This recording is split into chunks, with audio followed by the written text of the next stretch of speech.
And hello, everyone, once again. This time our microphone is on, and once again, you are welcome to the Coach's Corner. On behalf of Hanno Cholip, this is Manny Thangadurai welcoming you all to this watch along for what should be an interesting game between the defending champions Australia and the relative minnows of Afghanistan, which will have serious permutations, as it were, for the fate of the teams in Group 1 of the tournament. New Zealand, of course, won their earlier match against Ireland today.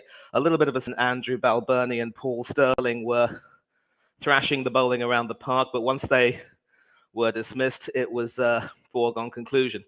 And confirmation of the result, New Zealand winning by 35 runs, and they have sealed their spot in the semi-finals for sure, by virtue of their excellent net run rate and their record. So this game today and tomorrow's game between England and Sri Lanka, which will also be brought to you live for sure, will determine the fate, as I've said, of the teams in Group 1. With New Zealand having booked their spot, it will be between Australia, New Zealand, and conceivably Sri Lanka to see who will be the second semi-finalist from Group 1. Now, for this particular game, Australia were rocked by some injury news. Their captain, Aaron Finch, who played himself back into form well with a good half century against Ireland. Was that Ireland or? Yeah, Ireland. And actually, yeah, it was against Ireland. And he actually has pulled up today with a hamstring injury, so he won't be taking his place in the 11. In addition, Timothy David is also ruled out. And in a big shock, Mitchell Starc is also ruled out due to an injury. Actually, he's not been ruled out to an injury. He's been left out in a tactical change. So in their places come Cameron Green, former Test captain Stephen Smith, and Kane Richardson. So instead of Starc, who was incisive with the ball against Ireland and actually broke their back with the swing he was able to generate, it will in fact be Richardson who comes in. So Cummins will be expected to lead the attack. Pat Cummins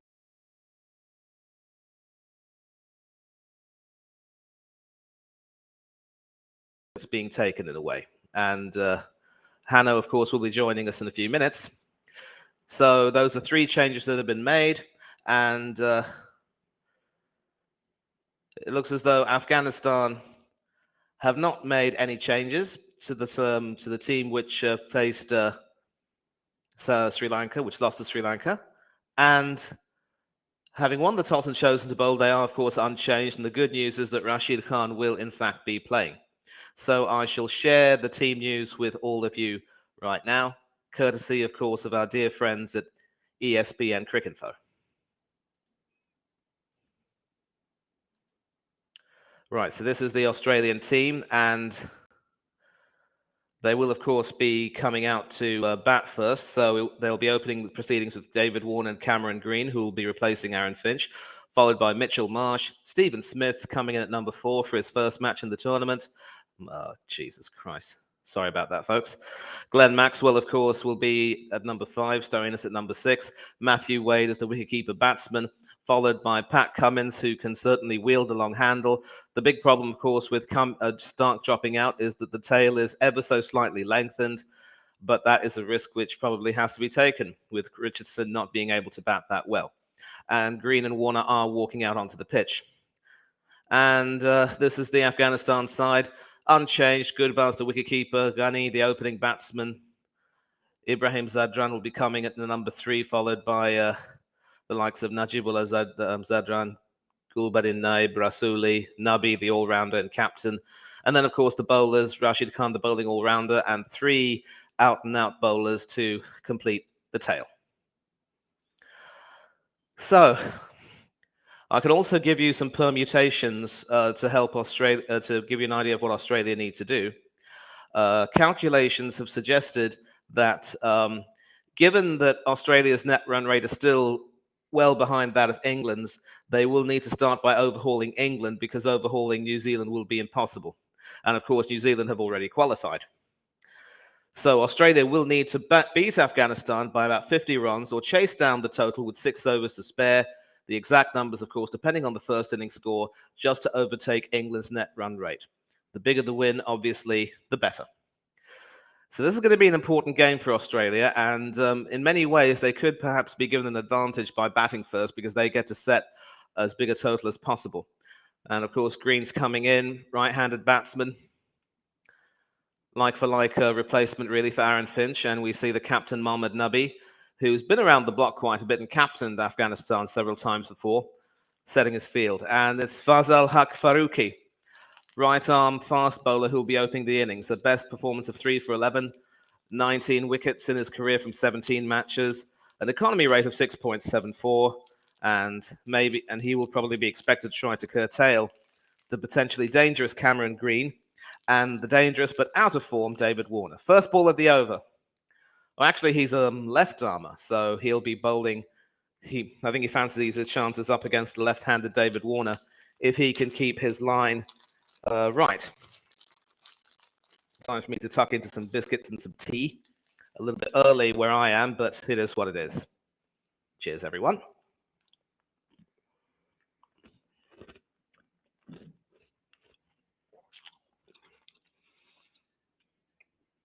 Four, three, two, one, and we have liftoff. So it will be Fazal Haq Faruqi, left arm, fast, over the wicket to the left-handed David Warner. And straight up, decent delivery, which maintains its line. A little bit wide, which Warner tries to guide past point, but the point fielder is alert.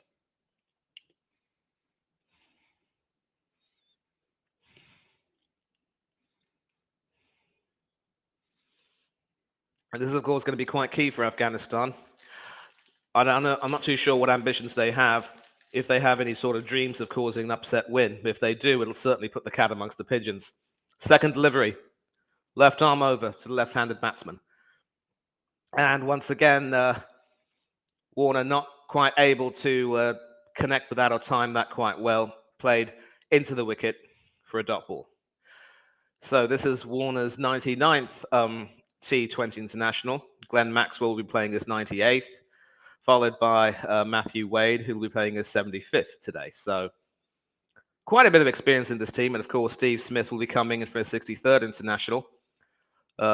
Important match for him, for sure. He will want to prove that his being dropped for the earlier games was a mistake. Third ball of the over. And Warner gets that away. It splits the point and extra cover field, and that goes for a boundary. So Australia off the mark, and Warner off the mark with a boundary.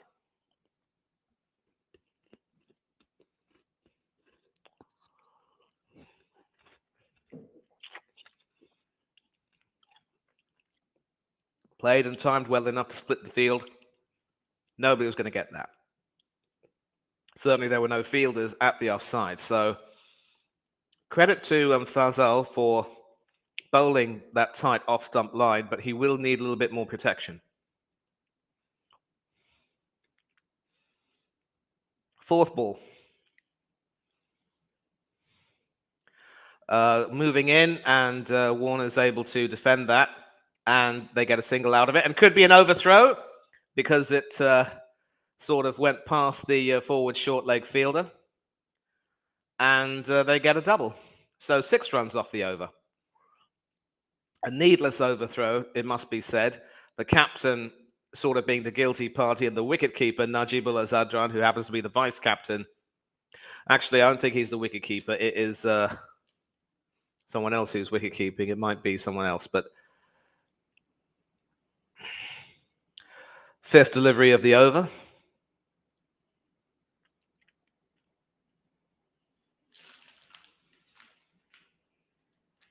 Good line.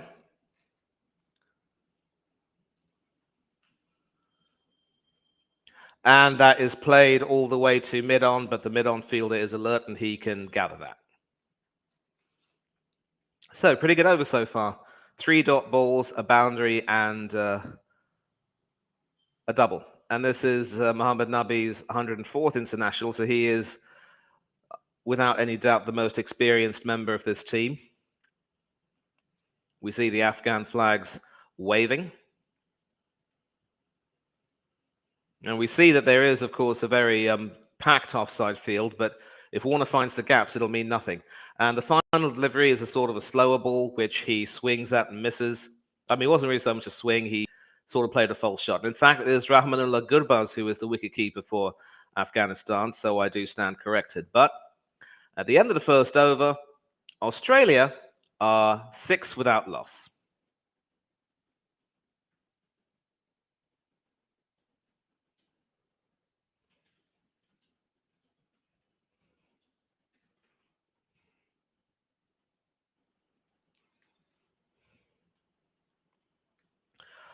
Craig Malloy's in the chat. Morning, mate. First hit the like button. Thank you very much indeed.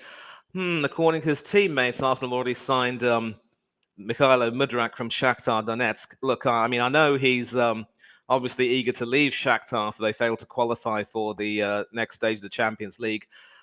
Moving down to the Europa League might not be ideal for him at Shakhtar, so he probably feels as though he can get another club elsewhere. Glenn Maxwell is, of course, 31 runs away from 1,000 T20 international runs. Now it's Majib Zadran who's bowling, and already there's some spin into the attack.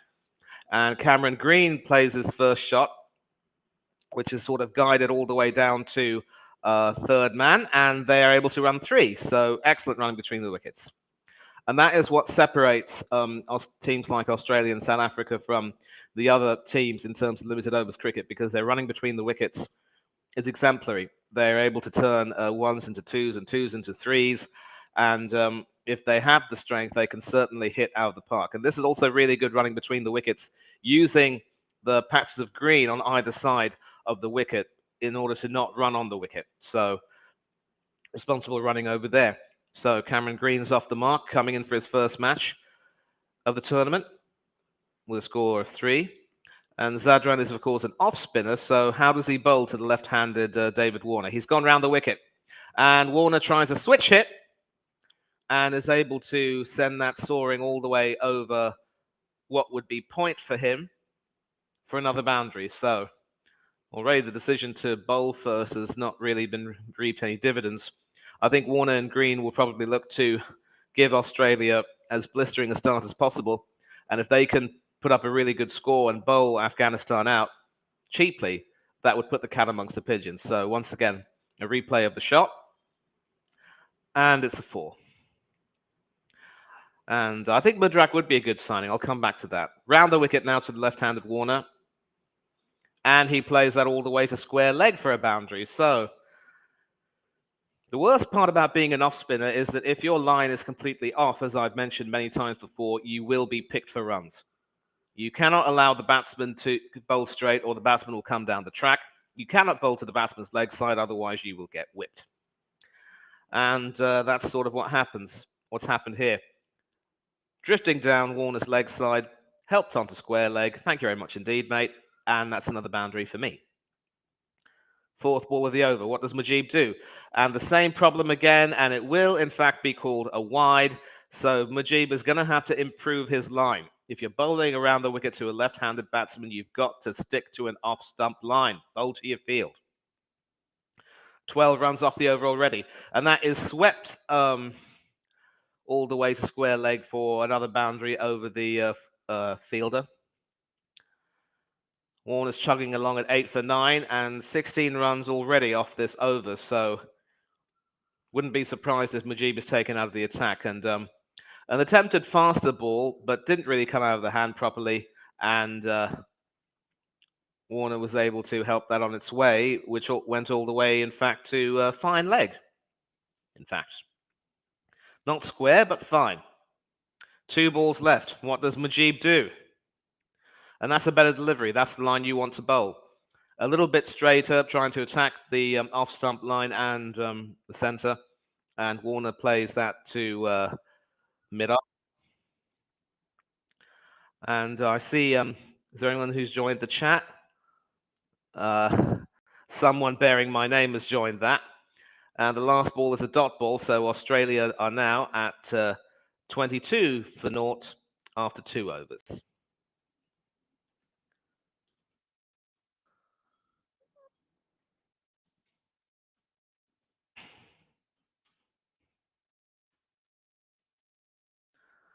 And I know that's whoops.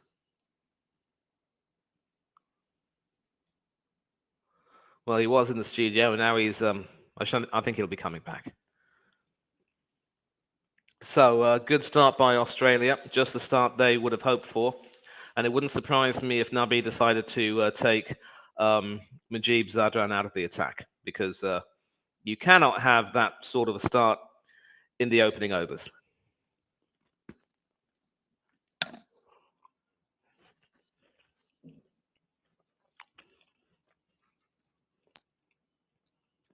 Fazal back into the attack.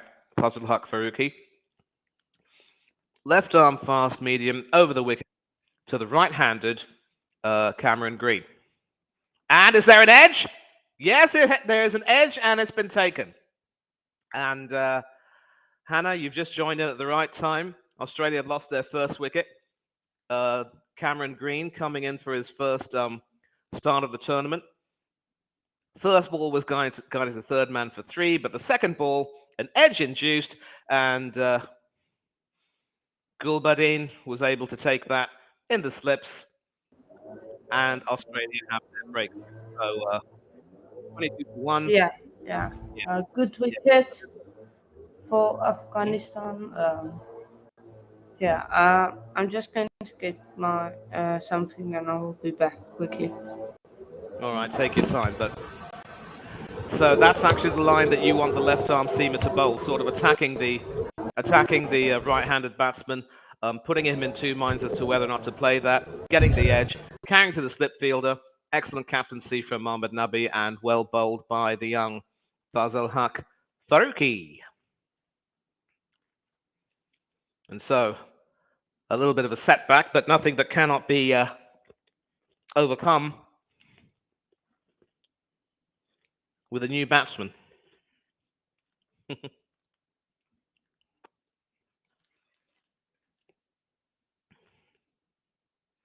It was sort of a top edge cut in a way, back of a length, decent bounce from a good length, and that brings Mitchell Marsh in.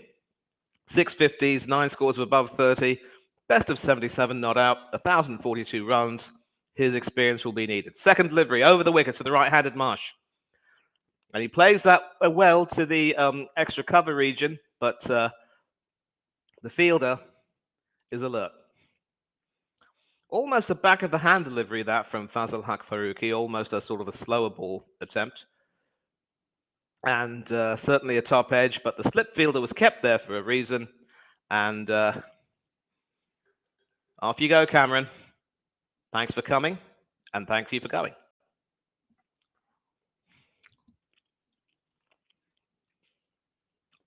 Third delivery. And Marsh sort of tried to thwack that on the leg side. All he succeeded in doing is getting a bottom edge onto his foot. And wouldn't blame him if he felt hurt, to be honest.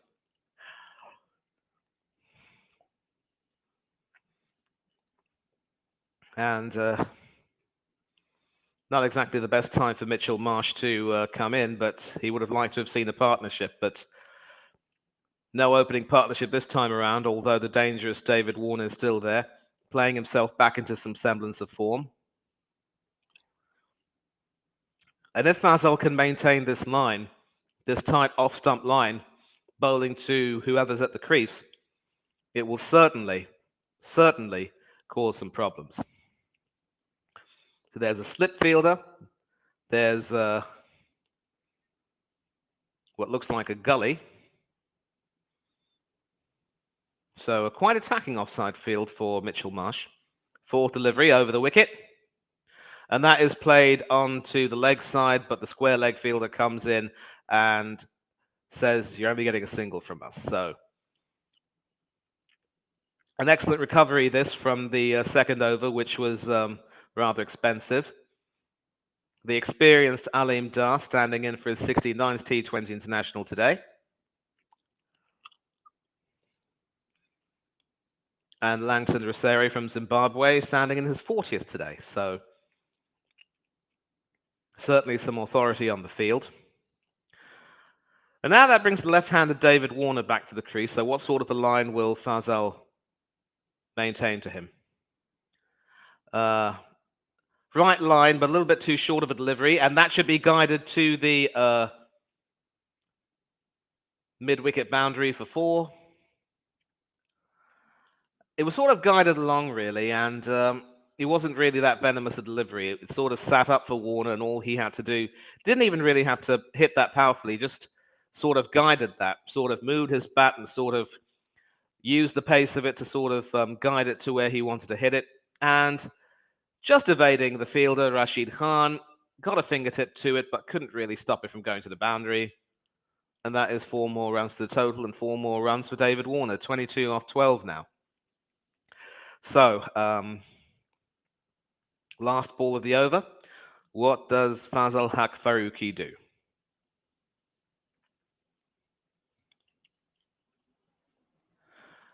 He responds brilliantly with a delivery that cramps David Warner for room. All he can do is half defend it, half play it. And Australia are now 27 for 1 after 3 overs. So I'll get back to the chat in a minute. And obviously, I want to change this ticker. And a more than decent start for Australia. I would, if I were in Mohammad Nambi's shoes, I would have probably wanted to bat first and try and set a target. And Mystic Werewolf is in the chat. Australia versus the Taliban. I wouldn't be scared about tomorrow's game, to be honest. I'm pretty certain that England have enough in them to overcome Sri Lanka. I really don't rate Sri Lanka as a team coming in. They had to, of course, play in the qualifiers to get in. They have a lot of issues with their batting, which is quite brittle, and their bowling, aside from maybe one or two bowlers, isn't really much to fret about, if you know what I mean. So it's all good. And yeah, Mudrak would be a terrific signing, but it's not even January yet, and I'm not too sure if there would have been an agreement between Shakhtar and Arsenal to let him come to us. But he would be a decent signing, and he's polarized quite a few opinions, so we'll get back into that. Naveen ul Haq Murid, 28 wickets from 22 games, 4 3-wicket hauls, a best of 3 for 21. Right arm fast medium over the wicket to the right-handed Mitchell Marsh.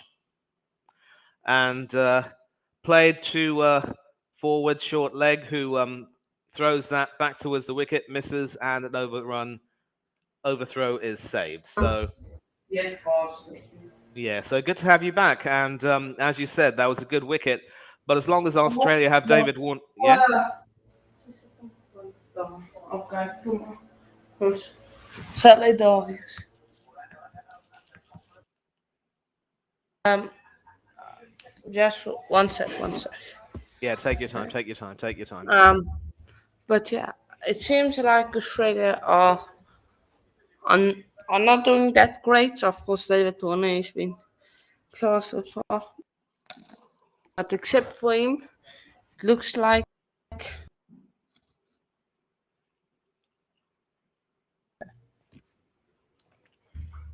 Over the wicket to the left-handed Warner, who plays that all the way to point for a single.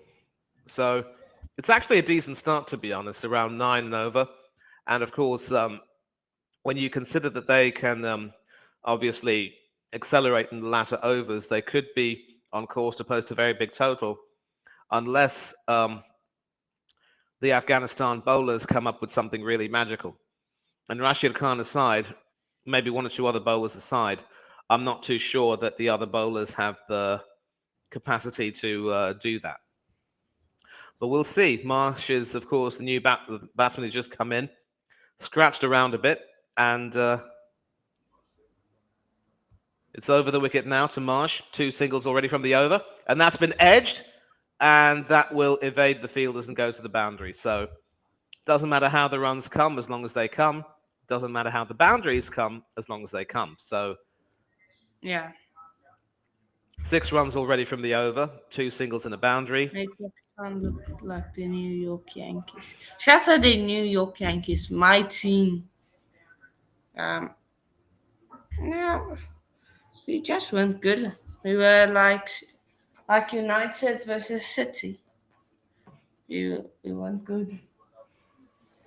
We went good. So yeah. Fourth ball of the Just over. over the wicket from Naveen ul Haq to the right-handed Marsh. Outside. Just kidding. He got that on that. That's perfect. Yeah, and you see the running between the wickets is quite exceptional. That was played to mid-on, and because the ball was so, and they managed to get an overthrow of all things. So it must be said that Afghanistan's throwing and fielding has not really been the best so far. You cannot give away cheap runs like that. I'm sorry. You just cannot. And the captain, Nabi, has been guilty of two wild throws this innings, which haven't been backed up by his fielders. So, yeah. So that's played into the onside by Mitchell Marsh. And with Nabi coming to get it, he throws it in. And once again, the wicketkeeper and the fielders aren't able to gather that. So, pretty poor stuff all around from Afghanistan, really. And cheeky comment there, Wolf. Of course, South Africans know how to bat. They have a century in this tournament. Of course, they can bat. And this over could prove to be quite expensive. He's already bowled 2 overs of uh, young Faruqi, who has looked impressive and, of course, took that wicket. But the other two have been expensive so far. And this could very well give Australia a chance to post a very big total before dismissing Pakistan for a very low score. Last ball of the over.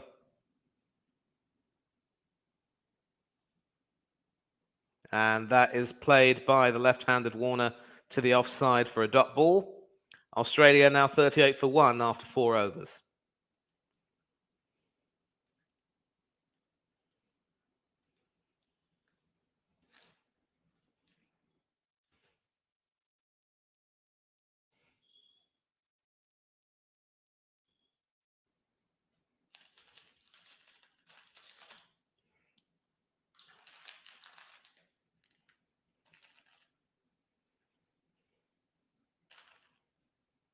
It looks as though our friend Mr. Trollope is sort of away from the computer. He will be back very soon.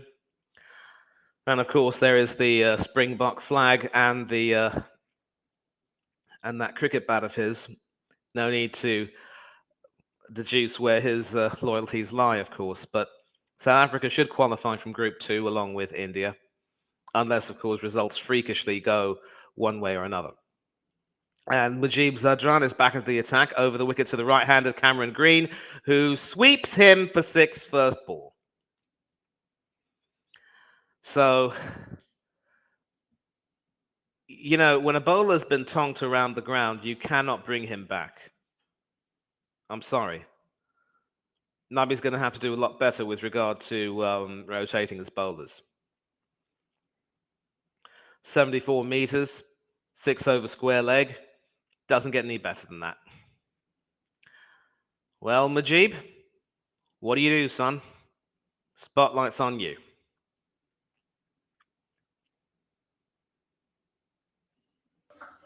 And that's a better delivery, which is sort of played down the ground.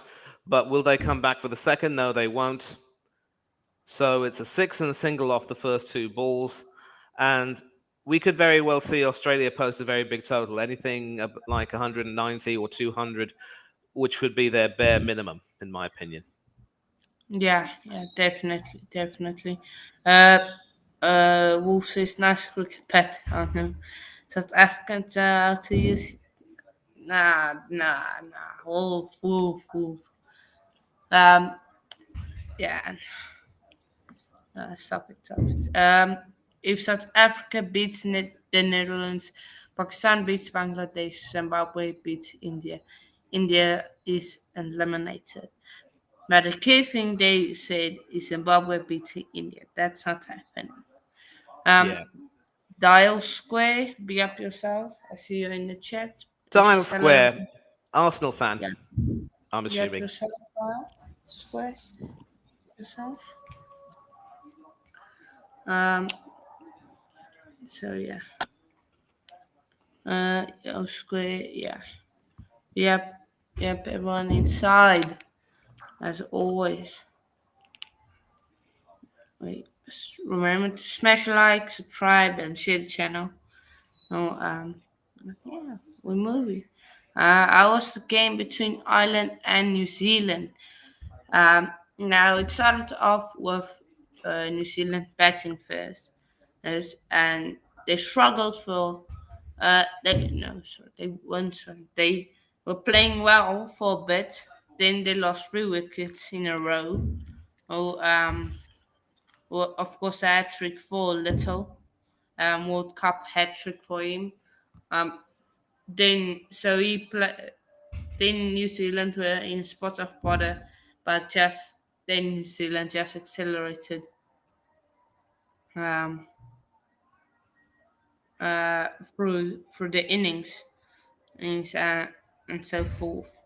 So yeah, and then when Ireland were batting, um, Ireland were basically 68 for 0 in what I think the 12th over or the 11th over, and then 4 overs later they 120 for 5. So lost about 5 wickets in the space of 3 to 4 overs, which is something you really don't see. So they collapsed, and then the Kiwis just beat them. But yeah, our guys also fan. Not me. I'm the Chelsea best club in London, better than all you 10 pot clubs.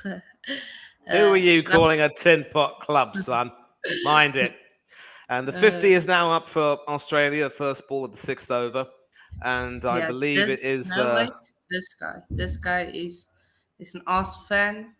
Unfortunately, is the thing is he's from he's born in the UK, but he's from India, so he just decided to support a club that everyone knows about. He didn't decide to support a big club that nobody knows about. Um, yeah, Wicket for and Australia. old Wicket David for Australia. Warner. I'm gonna take this because I've seen the whole thing. Naveen has sort of come back into the attack. Some I wouldn't exactly say innocuous, some fast bowler, but an example of Warner trying to get too cocky. Now, over the wicket to left handed Warner, who tried to play the switch hit and be right handed, but it was a slower Yorker, which was pitched quite full. Warner never got to grips with that. And what looked like being a very dangerous innings has now come to a close. 25 off 18 with 5 fours. Too cocky, son. Too cocky. And Australia 50 for 2.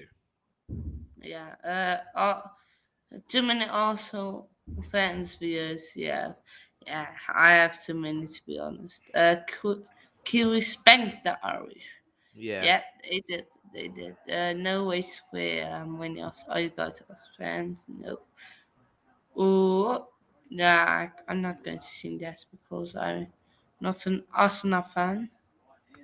So yeah. Yeah, I could tell from your name, Dial Square, that you are an Arsenal fan because, of course, yeah, we changed the score after every over, but that was a good delivery from Naveen ul Haq, and Warner got himself too cocky. And so in at number 4 is the former Test vice captain's former captain, if that makes any sense, Steve Smith, coming for his first game of the tournament. Come on, Stevie. Come on. Hit it out of the park. Stevie, And the Stevie, first Stevie, delivery Smith. from Naveen Oh, oh, to oh, oh. Smith is over the wicket and sort of defended back at the bowler. So Stevie, an Stevie, almost, Stevie, Smith. it was a premeditated attempt at a switch hit where he switches his grip from a left-handed grip to a right-handed grip. Warner is, of course, naturally right-handed. And all he succeeded in doing was completely playing it over the line and getting himself bowled. Ball going along the Piccadilly, bat going along the Bakerloo, and it's toodaloo to David Warner. uh, he says, "Wow, man, excellent commentary Thanks, from mate. Square." Fourth delivery Um, over the wicket, and Smith is trying to play himself imagine off the mark, but Ronaldo as a that goes to cricket cover. cricket player doing the sea celebration. Every time he gets a wicket, that would be funny. But I've seen bowlers do the sea celebration. Which cricket team do you support, guys? Support national wise? Got this beautiful flag, South African. Come on, come on, the South Africa. Proteas, mate. Proteas. Best, better than England and all. We're not better than. We're better than England. I won't say we're better than. We might be better than India. And Steve Smith is off the mark with a boundary to What a point. shot, And Steven. I will counter that by saying, win a World Cup and then come and talk. Yeah. Yeah. T20 World Cup Now, champions in we, 2011, ODI World Cup champions in 2019. England, which you cheated England, in, by England. the way, where you cheated in No, no, no, no, no, no, no, no, 2019 no, one. no, no, no, no, no, no, no, no, no. Don't give me any of that, okay? Blame the Ah, you, umpires. uh, you cheated. You cheated. No, we didn't cheat. We didn't cheat. We didn't cheat. I'm sorry to You say this. cheated. Yeah. Me, national. Um, Melbourne, Renegades, now get out of your Sydney Sixers, baby. An appeal for an LBW, and it's And been given. Well, I think it's I think Smith's going to review that. I think time. Smith's going to review that because he felt that it pitched a little bit far outside the line, but he only has 7 seconds to make up his mind. Review. Free, Yep, yeah, and he here he signaled it. goes. Yeah, because certainly Yeah, that ball pitched a little bit far outside the line, and there is, of course, a margin for error when it comes to pitching outside the line if you want to get an LBW shout when you're bowling right arm over the wicket to a right-handed batsman. Because, I mean, you can pitch slightly outside the line, but the natural angle has got to take it towards the wicket. If it's an yeah. unnatural angle, it cannot be considered an LBW. So the umpires are going to take a look at that. I wonder who the TV umpire is, and I'll check that out. So they're reviewing it. Certainly looked to be in line. Hit him plumb. I guess the only issue is whether or not they would have gone on to hit the That's stumps. bad. And It got bat on that. oh, he got bat on I'm it, did he? sure it got bat on that. Well, the edges will confirm that. And it's the TV umpire, South African No bat, Adrian no Holstock. bat. He is gone. He is plumb. Adrian Holstock. He might have an easy decision to make here. Holstock, of course, South African, just like you. So, yeah, quite natural Yeah, enough. no, he's plumb. Pitching outside off, going on to hit the wicket, and Steve Smith has to go. So he already came into. He No, sort no, of. no, no. Goodbye. No, no, no, no. Goodbye. And just when I thought that Steve the Smith. Australians would be running away with it, Afghanistan comes back with 2 wickets, 54 for 3. So Yeah. end of the power play, 54 for 3. The cat is firmly amongst the pigeons. I don't know what you're on about, but the Sydney Sixers are the best wolf. Melbourne Renegades are trash. Vitality 20, I didn't watch that, so yeah, I can't comment on that. South Africa are a very unlucky team. Facts. Square. What money? What's your thoughts on?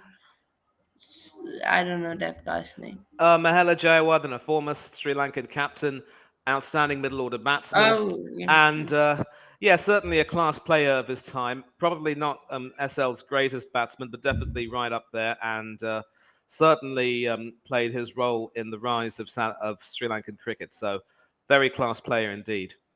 And this brings Marcus Stoinis into the team. Obviously, fresh from a 59 not out against Sri Lanka, of course. And with the power play over, there's a bowling change. Gulbadin, who took that fine catch to dismiss Cameron Green, is coming into the attack. Mitchell Marsh is on strike. Do you watch the Vitality T20? Yeah, I'll get to that. I'll get to that. Hold on.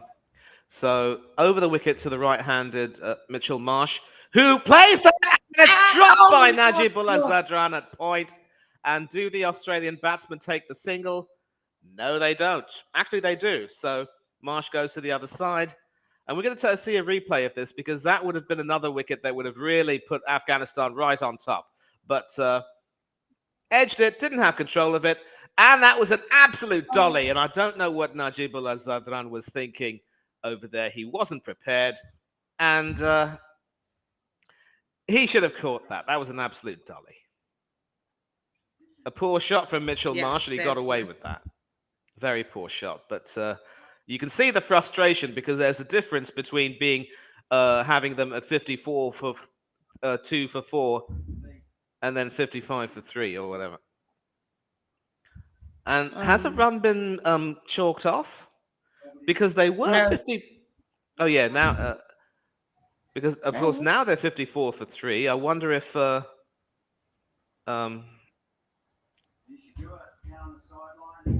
no.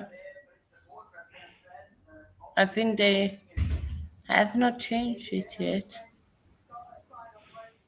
No, it no, seems like it's it's it's okay. I've got cricket foe who have confirmed it, and appeal for an edge, but that is missed, and Afghanistan look to be right on top here. Gurbaz is the wicket keeper. yeah. I know that Um, Najibullah used to keep wicket, and I think he probably, when you drop a catch like that, it's no wonder you're not keeping wicket anymore. So I'm going to get back to your questions. For me, my national team is England. I also do follow India. Obviously, when you're born to an Indian family, you have to. From the big batch, it would be the hold on, ball outside. yeah, played to point, no runs there. So so the Afghans are trying to, you know, choke proceedings in a way, sort of choking the flow of runs. And you can see that LBW shout from Naveen ul Haq. Pretty good decision, pitching in line, going on to hit the leg stump, and Steve Smith had to go. So, not the very best of returns for Stephen Smith coming into the tournament. Wanted to make the most of it, and you can see the disappointment on his face. And the Afghans are cock a hoop. So, Yeah. Gulbadin to Mitchell Marsh. Right arm over the wicket to the right handed batsman. And that is sort of played down. Wait, Another dot what? ball. So, an excellent over so far, just two singles from it. And, of course, a dropped catch. Let's see if Gulbadin has some better luck on his last delivery.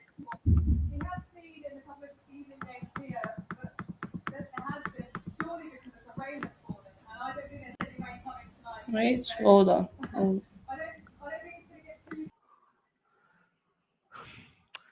Some TV noise over there, not exactly welcome. And this will be the final ball with the over from Gulbadin to Mitchell Marsh, who's on. And he plays that all the way to square leg. And will they run back for two? Nope, they decide not to. So Marsh would retain strike. And now back to your questions. Obviously, with the national team, it's England. I'll show you that in a minute. With the national team, it's England. Uh, for the Big Bash, I probably would follow the Melbourne Stars. Vitality T20 cricket, my team would be Lancashire, also in first class cricket. And I also follow the fortunes of Tamil Nadu in the Ranji Trophy. So, yeah, but IPL, I'm not really too much of a fan of that. If I do watch that, my team of choice would be the Rajasthan Royals. But boo! Delhi Capitals, mate. Delhi Capitals all the way. yeah, so I'm just going to change the, whoops, not what I wanted to do. I'm going to change the ticker. It is now 57 for three. Well, it should have been 56 for two, really, after um, 7 overs. But well, Afghanistan are coming on top. Manu, Dial Square. Who's your favorite cricket player of all time? Yeah, he also asked a question of, and Rashid Khan's coming into the attack. So it will be the Wait. leg spinner bowling over the wicket to the right-handed Mitchell Marsh. And Marsh is able to sweep that all the way to deep square leg, but the fielder is there. They will, however, come back for two. So to answer your first question, I've always rated Sangakkara to be the much better, more prolific batsman because he obviously had all the shots. He was able to accelerate the scoring very rapidly. Jayawardeneh was classed as a middle order batsman. Don't get me wrong, but if you wanted to, if you want me to name a batsman who I could guarantee to score runs and score them at a quick pace, it would be Sangakkara. And I'll get to your second question in a minute, mate. And that is a reverse sweep, which is played all the way to point, and that's played for a single. So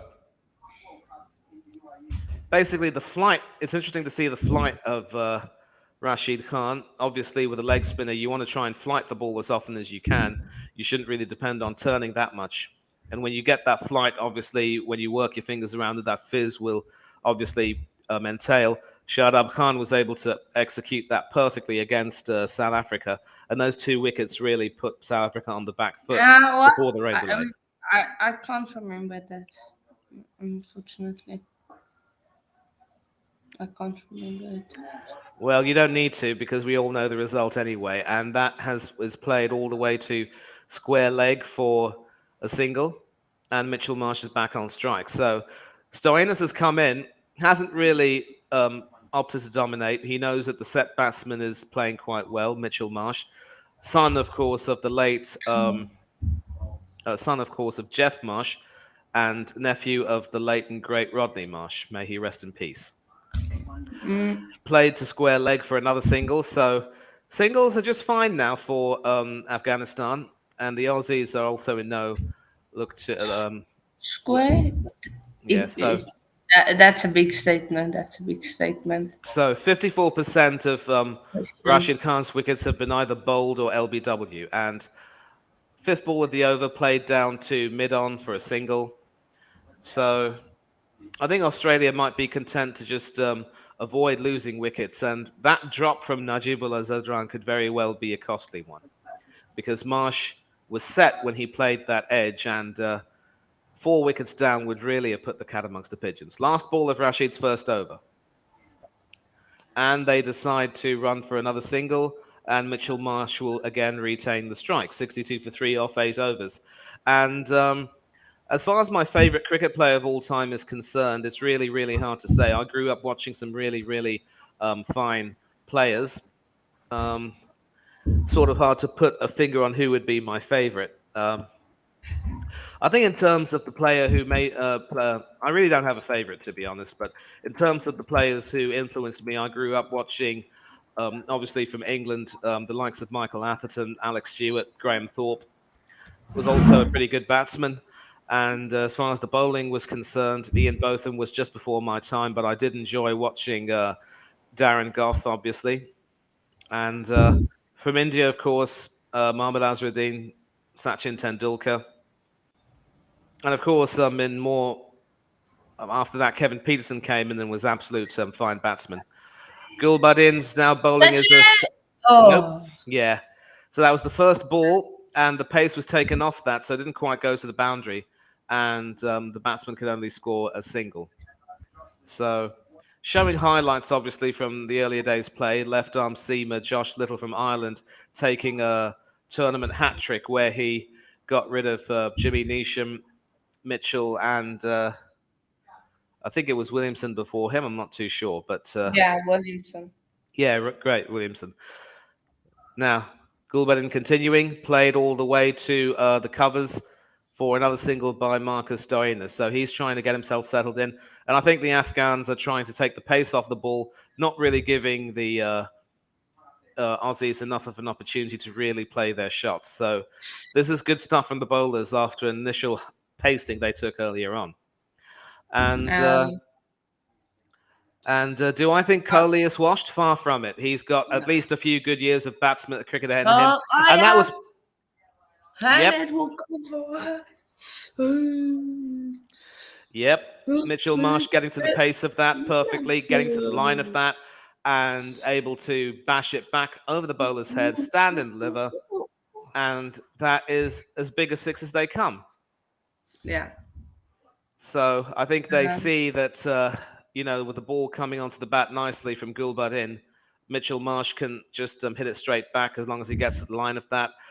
84 meters, pretty good distance that. Not quite into the crowd, but certainly more than decent hit. yeah. And you could see how much it means to the Australian crowd. Sweets.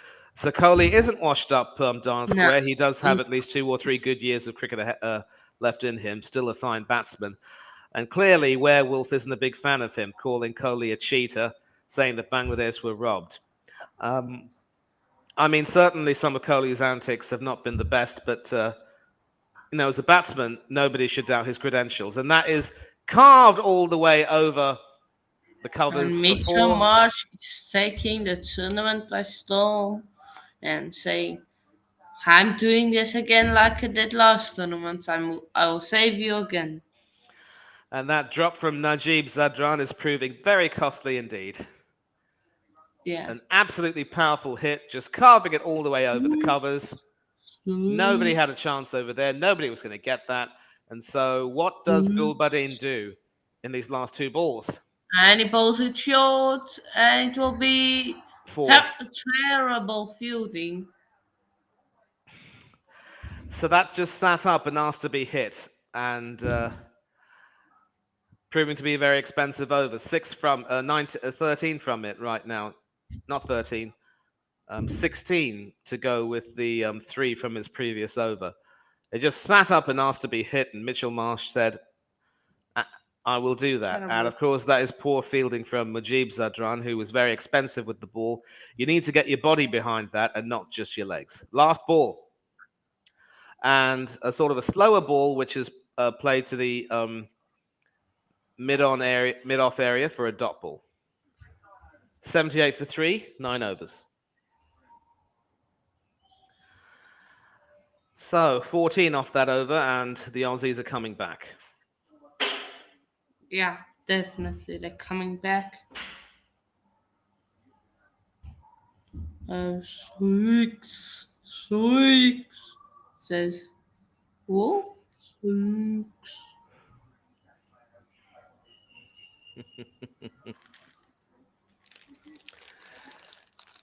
Yeah, so that drop catch will be costly because at 50 odd for 4, the Aussies would definitely have been in trouble. Dial square. Optimistic. Not too optimistic. I mean, I'm enjoying the process, but not trusting it because we've been through this situation before. We can't really predict anything, but with our squad depth, we're not going to challenge for the league title. We will try and hope to maybe get into the Champions League and build from there. And based on last night's display in the Europa League, we're not going to win it. No chance. Rashid Khan back into the attack. Right arm over the wicket to Stoyanis, the right-handed batsman. The second ball is guided to deep square When are leg you for a going to single. lose this weekend? Huh? Awesome. What? Also going to lose this weekend, right? I don't know. I actually think Arsenal might win. Chelsea are not in the best of form. You got spanked Yeah, 4-1 but in the your last thing is, game. the last few times we have faced you, it's been the other way around. We've been in good form, you have been in bad form, then you turn up and you beat us. Now we're the underdogs, so why? Where you were the underdogs, now we are the underdogs. So, and we do good with, and we are the underdogs. Of course, as an England fan, I do not want to see Australia put up such a large total because it will really improve their run rate. And that drop on 19, when Marsh was on 19, is costly. So, New Zealand and England have been the best catching teams in this World Cup with an 88 and 87% success rate, respectively. But this is an economical over. Only 3 singles and 2 dot balls from it from Rashid Khan. So he could be expected to possibly try and pressure the batsman into maybe making a mistake. Mitchell Marsh, though, is set on 42, playing very well indeed. What does he do on the last ball? Well, it's set up for him, and that is played all the way to deep mid-wicket, but a boundary is prevented, and he only gets 2. So 83 for 3 at the midway point. Not losing in chunks like we did last season, coming back right after the PSV defeat. Agreed with that Dial square, but be that as it may, as much as important as it is to beat the teams in front of us, we beat a Nottingham Forest team, which is really, despite their achievement against Liverpool, an absolute shambles of a team. And so at the midway point, Australia 83 for 3. They had a good start taking the opening fast bowler for 16 in this first over. I believe it was Mujib. Not Mujib, it was another bowler who was taken for about 16. But lost quite a few wickets. So Afghanistan will feel as though, as long as they can induce the batsman to make a mistake, induce a mistake from the batsman, they will have a chance. But Marsh has settled in brilliantly. 44 off 28 for him so far. And it was Mujibur Rahman who was hit around the park early on. While Fazal Haq and Naveen ul Haq and Yeah, now Rashid Khan have been outstanding with their economy. So, what do you think of Australia's chase? What do you think of the Afghan bowlers? Obviously, the fielding has been, poor Not at times. yeah. So, tell me what you Um, think of Australia's approach so far. it's been an interesting approach. Definitely, of course, it started off well, but I think just losing that as 2 wickets just put them in a spot of bother. They're still in in their total is still good, but 3 wickets down, that's not the place you want to be with Afghanistan. At this point, you really don't want to be um, at that in that place. Um, but definitely Australia, they doing good so far. But Afghanistan, they just need to keep them tight. Keep them Right. tight. Yeah, we'll quickly go through some comments. Pew, few, pew. uh, disrespect. Uh, Woohoo! boo, boo. Pingland, Pingland. It's Pingland. Okay, so Majib is Be, back into the attack. First ball, right arm over the be wicket, it and yourself Stoinis if you guides that all feel the way to deep mid wicket for a single, Vera. bringing Mitchell Marsh back on strike. So, We didn't consider goal at home in the Europa League group stage. Very important not to consider goal at home in Europe. Yeah, but yeah, but your that group record was should be broken once we get to the knockout stages. And that second ball is played all the way to deep cover for a single. And so Australia might be content to deal in singles so far, and this is where Afghanistan have to maintain their concentration. Obviously, they cannot afford to see Australia hitting out, and I think there might be a method to Australia's approach in this chase. Stoinis as well, playing it all the way to the covers for a single. Actually, that's more of deep extra cover, what looks like. And at least Majib isn't being hit out of the park, but he hasn't really taken any wickets so far. And straight up just after England. I say that, it's the Well, commentator's curse. And it's Mitchell Marsh who has to go. 5 runs away from a half century, played and I go magnificently, and see he the goes and commentary in does the that. back.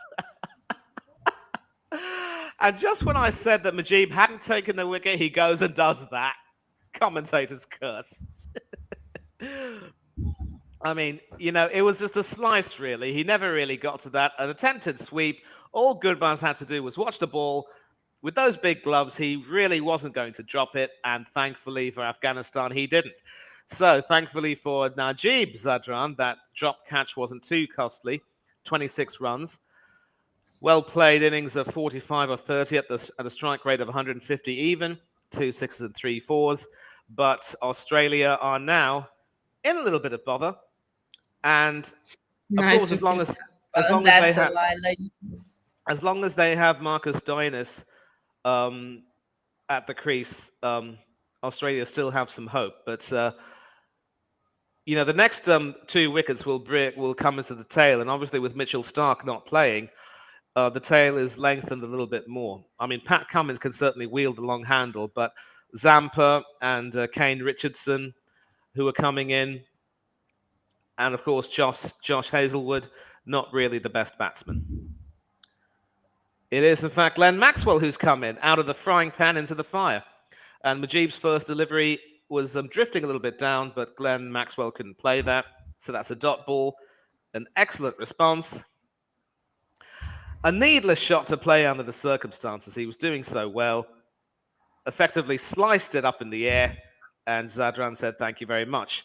And Maxwell's first ball pierces the field, finds long on, and he's off the mark with a double. So an excellent ending to that over. I mean, exciting ending, if you will, if not excellent from Australia's point of view. Didn't need to lose that 4th wicket, but they're still not in that bad a shape, really. Yeah, they are. in trouble now. Yeah, man, it's They're still fifth going goal. on at a fair click, 8 and over, but losing wickets isn't really that. What do you think of the Chelsea game? I'm predicting a 2-all draw. I'm not too sure Aubameyang will have much of a say on proceedings. I think if too much Wait, pressure wait, is put on him, he might two not deliver. no. Oh, two, two, two. Yeah, 2-2. 2 no, 2 2. Now I think we will beat you just because of us being the underdogs. I think will Yeah. beat you. Remember the last time we came to Stamford Bridge, 4-2. Eddie and Ketty Yeah, with but two when goals. you were the underdogs, my point is when you were the underdogs, you beat us. But when we are the favorites, now the roles are reversed. Okay, You are okay. the And favorite, Mohamed Nabi has come into the attack with and his that's a innocuous off big spin. six. That's all the way. Yep. Stoinis getting down on one leg and sort of hoiking that all the way over deep mid wicket. That's as big as they come. That's as long as they come. And it's Stoinis' turn to join the party. Um, so Mohamed Nabi is, of course, I mean, the captain is an off spinner himself. And at 95 meters, that was big. So Nabi has got to bowl a better line now. His first delivery was much better, which was played all the way to um, mid on, off rather. And this is played down all the way to long on, 4-2. So Stoinis is back on strike. The spotlight's on you, skipper. What do you do now? You've been hit for 6, you've been hit for 2. Now the question to be answered is, what do you do?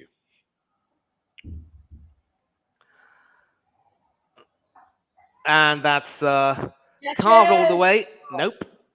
No fielder was going to get that, and that was sort of carved all the way over point for a single. That brings Maxwell back on strike. Mujib Zadran there doing the fielding. Not a big fan of Chelsea. Chelsea aren't underdogs. They just. That's a violation. Wolf, that's a violation. I'll come back to that. Fifth delivery of the over. What does Maxwell do? He pierces the field. Does it go to the boundary? No. Yes, it does. All the way down to deep cover. Nobody was getting that. That was hit with such ferocity. And I think it's fair to say that Mohamed Nabi won't be coming back into the attack anytime soon. So, nice shot there from Glenn Maxwell, piercing the field, hit with such power that no fielder was going to stop that going to the boundary. I know, love to see the Aussies crumbling. Well, as an England Yep, fan, it would make me happy, Danny. but look, they're not crumbling just yet. That's brought up the 100 for them, 101 for 4. And they are They now can. 102 for 4 at the end of the 12th over. So, a bit of a recovery. And If they lose another wicket, they're crumbling. But yeah, they are crumbling. Then be up yourself, or joining. Yeah, as always, make sure to and that like, has increased their run rate to 8.5 and over by my calculations. So, yeah. subscribe, share the channel. Why If does you my haven't roof look already. like a golf ball? It's actually the ceiling, and that's sort of the way it's designed in a way. So, and so in at number 7 will be the wicketkeeper Matthew Wade, and then the tail starts with Cummins and Kane Richardson. So, as well as they're doing, they cannot afford to lose wickets. I see the wicketkeeper captain is padded up though. Mujib Zadran back into the attack. That was going wide. It was never going to be out, and that was played all the way to deep square leg for a boundary. I know as a bowler you like to shout, "How's that?" But you know there was never an LBW shout there. Be And up, guys. this is Love the the problem races. once again because as an off spinner Be you've up got to yourself, bowl a Dan. tight Make sure line. to You like, cannot. subscribe, share channel if you haven't already. Ready. To everyone, please share the channel. Yeah. That's the main thing we want to do. We want to And um that is high in the like, air. Does it have the share. distance to carry? Ah, Just evades the fielder who slips on the outfield, Rashid Khan there. again needs to So, be better fielding there by Rashid Khan. Um, well, I mean, he was running all the way from I think it was extra cover to deep cover, and actually he was all the way at point. So, I mean, Maxwell obviously saw the he slipped. But I mean, he caught it in one hand after it bounced, so that was really good stuff. And Yeah. yeah, third ball, it's a dot ball. Maxwell's Um, still on strike. Favorite player Still, in this Australian team. Ooh. my favorite I'm player going in to this say team. in He's this asking me. Australian team. He's asking me this question, and I will answer that after this fourth delivery over the wicket. So the right-handed Maxwell, who does he find the fielder? Nope, still short of the long-on fielder there, and that's another single to the score. And I think in this current Australian team, well, there are three branches of the team: Test, ODI, and T20, and there are of course different players, different skippers for each team. Not too sure I have a favourite, to be honest. I mean, I sort of look at Australian. I'm sort of programmed to look at many Australian cricketers with nothing but contempt. I'm sure you'd understand that. Um, and I'm really not too sure if I can think of a favourite right now. I will come back to you with a favourite. I did enjoy watching Michael Hussey play, top quality player. And in answer to your question, Dial Square, yes, I do engage in football commentary. In fact, I do football commentary on this channel with Hanno as well, or sometimes by myself. Yeah. We cover Premier League games. We should be perhaps doing a watch along for the Chelsea Arsenal game this Sunday. So if we do that, you will hear my voice. Not many Americans playing for Afghanistan since they were there for 20 years. I think they probably would have had to change their citizenship to do that, and that was never going to happen, Wolf. As dark humor as it can get. Thanks a lot for the coverage, Dan Day. Good to have you in the chat with us. Love the range of sports. Yep, I love talking about different sports, football and cricket. Basketball, maybe not. I mean, American sports. I Yeah. I do understand the rules, but I haven't been able to keep in touch with the American sports scene that much since leaving America about 3 years ago. While I was there, I was a keen fan of the Tampa Bay Lightning ice hockey team. I love the Tampa Bay Buccaneers American football team. We didn't. Whoa, Tampa Bay Buccaneers can get out of here. Green Bay Packers, baby. Whatever. You know that Aaron Rodgers has also passed his prime. Get out. Shush. Best quarterback in the league. Oh, really? Oh, really? 112 for 4, Australia after 13 overs, and now the ticker has just been changed. And Rashid Khan is back into the attack. So a premeditated reverse sweep and a shot for an LBW. No. I think it's fair to say that. Get out of here. The Seahawks, they rubbish. Well, are they going to review that? Yes, they do review that. And I'm not too sure why, because, I mean, Australia do have one review remaining, so Afghanistan might as well use one review here. Can't be too injudicious with that, I suppose. I think they're so desperate for a wicket, they're trying to take whatever they can get. Maxwell and Stoinis there just blithely chatting as if nothing really happened. I think this review will probably be lost, so. Let's see. Is Stoinis out? Yes, fold a few times. It's two spinners. An attempted reverse sweep, I'm pretty certain. Oh, you It might have hit. know. It might have hit his glove. Well, hold on. Let's see. Let's see the path of that. Well, it hit his pad I think first. he might be gone. It hit his I don't pad think he first. got glove on that. Let me see. Let me see. Let the edge. No glove. No No, glove. Hit no him glove. No flush on glove. the pad. Flush on the pad. And if it's in line, he could very well be. No. The question is whether it was going away from the wicket or not. And bearing in mind that he's a leg spinner, it was Impact outside. Yep. So that was never going to be a never. marginally. Yeah, never going to be a good review, and it was a wasted review in the end. So, and Love that's your been signaled a leg commitment. by. So Maxwell is now back on strike. Yeah, he actually would. He actually would kill it as a pro wrestling commentator. He would actually. That ball almost hit a wicket. And, Man, I would, as a pro wrestling, to be honest, Wolf, I'm not the biggest fan of professional wrestling. Certainly no WWE for me. No siree. And you would be good in that commentary. And that was a wide.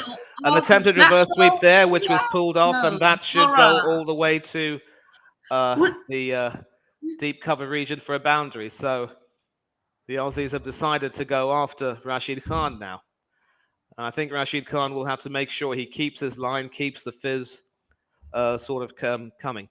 And Dial Square, thanks a lot for that compliment, mate. The reason why I tend to do it like this is because invariably a lot of watch-alongs on YouTube will pretty much feature the reactions to certain plays without any descriptive stuff. And yeah, let me Yeah. played nicely down to mid-on for a single there. And I sort of got my inspiration from the legendary Ian Carter, who used to commentate on Wimbledon matches on the radio. So obviously, if you don't have the advantage of watching a television, or if you're stuck on a PC and can't watch a screening of a match, you want to have a detailed description. So that's what I try and do. And attempted sweep by Marcus Stoinis. And Come another on. poor piece of fielding. I really don't Come on, know what's been up Taliban. with them.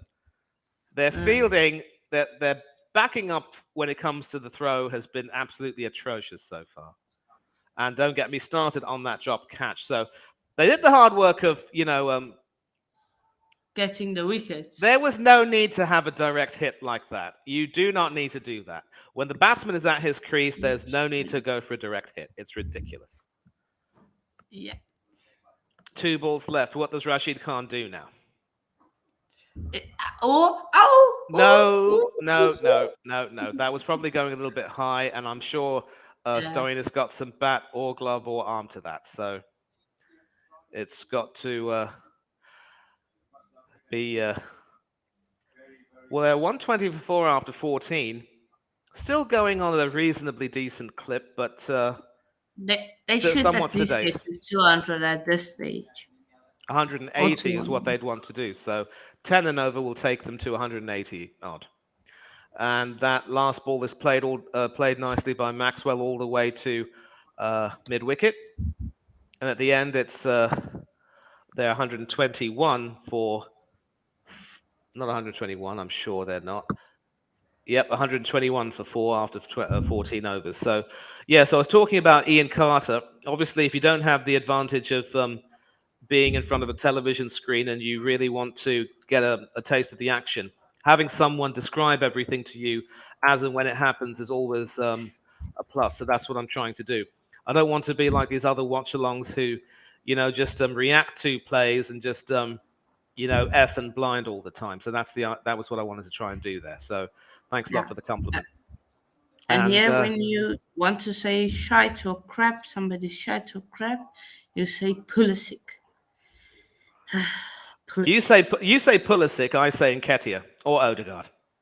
Odegaard. Get in. Odegaard. Right. Yeah, get it. So Yeah, Pulisic. Gilbadin's coming back into the attack. He was taken apart in his last over. And I think Australia will look to try and get a total of about at least 180, which means that they'll have to score at exactly 10 and over from here on in. What does Gulbadin Yeah. do? Bowling to the right-handed Maxwell over the wicket. Oh, And big Max, six. That's yes, big. Almost that's into the exactly second. that's exactly what the doctor ordered. Exactly what the doctor ordered. That almost went into the second tier of the stadium. Agreed. And Gulbadin now has to sort of change his line because there is no way he can afford to bowl the way he's bowling with the ball. Nicely coming onto the bat. 79 meters is not very big, but again, it doesn't matter how big you hit it, as long as you hit it, as long as it clears the rope, it clears the rope. It's 6 runs to the total. In fact, some of the most attractive sixes have been the shortest ones. It is his 406 for Glenn Maxwell in his T20 career. Oh, very Yeah. nice. And the second ball was a slower one, played all the way to deep extra cover for a single. That brings Stoinis back on strike. And Stoinis has been sedate so far. He looks content to play the supporting role now to Glenn Maxwell, but we know that he can hit, and maybe this is the over for him to do it. Third ball of the over. Over the wicket. A sort of a slower delivery, which ends up becoming a slow Yorker of sorts, and Stoinis doesn't really know how to play that, so that ends up becoming a dot ball. This is a good change of pace from Gulbadin, and I only hope he doesn't keep doing the same thing, because if the batsmen start to read that, they will come at him.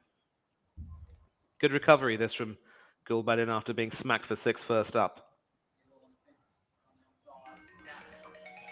Another slower ball played down the ground all the way to long off. It's a single, and they won't be taking the second run.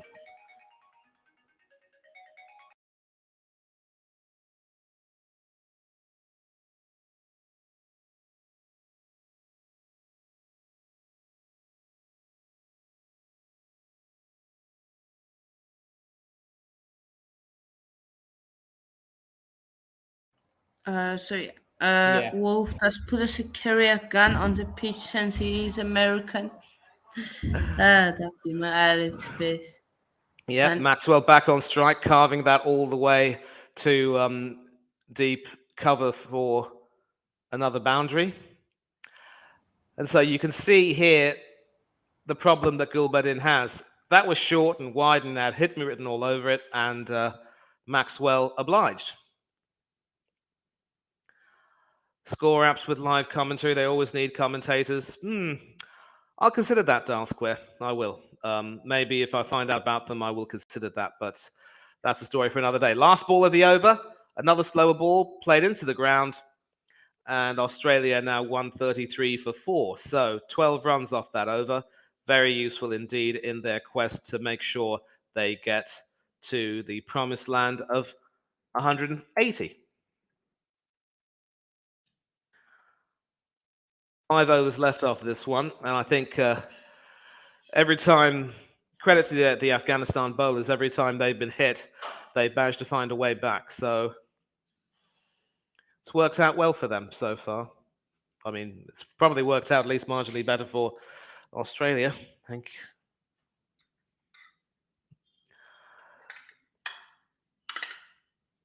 Well, okay, so uh, I'll probably look to enjoy some lunch during the mid-innings break, but this is good fun right now. This is good fun. And now Adil Rashid is back into the attack. He'll be completing his stint. And of course, as you know, in the T20 game, bowlers can only bowl a maximum of 4 overs. This is his 4th over. The first ball is hit all the way over deep mid-wicket for 6 by Marcus Stoinis. So he's getting into the act quite quickly. Not the best of deliveries, really, from Rashid Khan. Never really had sort of sat up nicely for Stoinis to hit that. And certainly no spin. The attempted wrong un didn't quite pull it off. And 76 meters just into the crowd. And Australia chugging along. So they could look forward to a score of 190 or 200 maybe. Second delivery. And played in the missed that, but no chance of a stumping there. So, as I said, get hit for a 6, recover with a dot ball.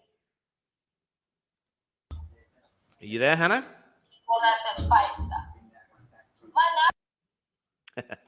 And that brings up that 6 brought up the 50 partnership between Stoinis and Maxwell off just 29 deliveries. Hit in the air, and it finds the fielder. And Rashid Khan has his reward. You don't hit me for 6 and get away with it, son. Out you go. And that's exactly what Stoinis has to do. Sort of played, you could say that it was sort of a prod, really, which went all the way to the gully fielder. And thankfully, it's not Najib Zadran who's there. It's someone else who was able to take that. And Rashid Khan has his reward. Australia are 5 down. Stoinis departs for 25 off 21. 2 sixes in his innings. Australia 139 for 5 and in quite a spot of bother. And the reason why I say this now is because obviously Matthew Wade will be coming in, but then after Wade comes Pat Cummins and the tail end batsman. So the thing about bowlers is that I think the former Sri Lankan off spinner, the legend that is Matai Muralitharan, once said, wicket keepers people who bowl, they just need to get the batsman out once and they win. Sometimes batsmen have to keep hitting bowlers around the park before they can actually win. So that always was something he would say to give himself a little bit of confidence there. But a lazy shot, really, from Stoinis. Obviously, he wanted to try and play. I don't know whether he was trying to sort of play that through the covers, but All he succeeded in doing was popping it up in the air, and the gully fielder said, "Thank you very much indeed, mate." Usman Ghani standing there at gully taking that catch. So fourth delivery to the left-handed Wade over the wicket, and Wade ends up, prodding that all the way to extra cover. Dot ball. Looking to play that definitely through the covers, only succeeded in edging that and finding Usman Ghani at gully. Fifth delivery. And reverse sweep there from the Australian captain, which goes over the fielder and all the way to the boundary. So a little bit of consternation there for Rashid Khan. 4 more runs to the total, very useful as always. Wade was able to see the fielder being brought a little bit close and then decided, you know what, I've got to try and clear him. And he's off the mark. Last ball of Rashid Khan's stint. Can he get another wicket, or does he get hit out of the park? Neither. It's a dot ball. Glenn Maxwell sends his captain back. 1 for 29 off 4 overs. That is Rashid's stint completed. And Australia are now at 143 for 5. So 10 runs off that over, a 6 and a 4. But another wicket down. So this is turning out to be a very competitive game because obviously Afghanistan are giving Australia a good run for their money. Might not really allow them to post a very big total if they can get out Maxwell or Wade and get into the tail. But the seamers probably at this point will be Afghanistan's weak point because with the ball, of course, coming onto the bat at that pace, the batsman can easily hit out. And as long as Maxwell is still there, Australia still have belief. 33 off 17, nearly 200 strike rate. But Stoinis was out. I don't know if you saw that wicket, Hanno, but a Yeah, I pretty poor saw wicket it. to concede. Very poor from Stoinis.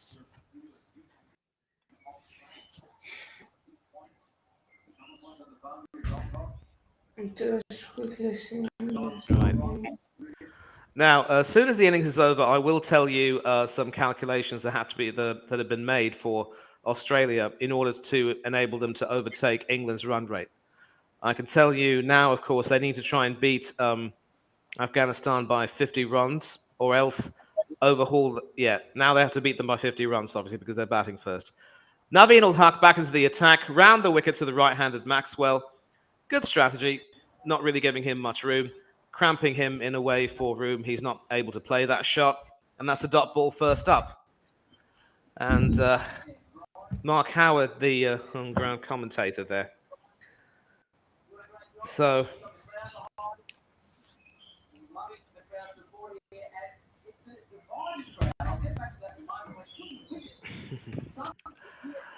So these last 4 overs will be key. Naveen ul Haq back into the attack. And the strategy of bowling round the wicket to the right-hander has worked so far. Second ball has just been played down to long on for a dot ball.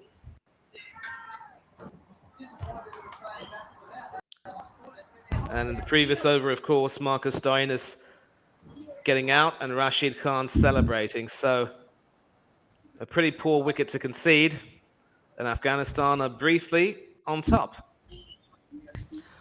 So now the left-handed Wade is on strike. What does Naveen do? Does he stay round the wicket? I think he probably have to, especially if he wants to try and attack the off stump of the left-hander. And trying to set his field.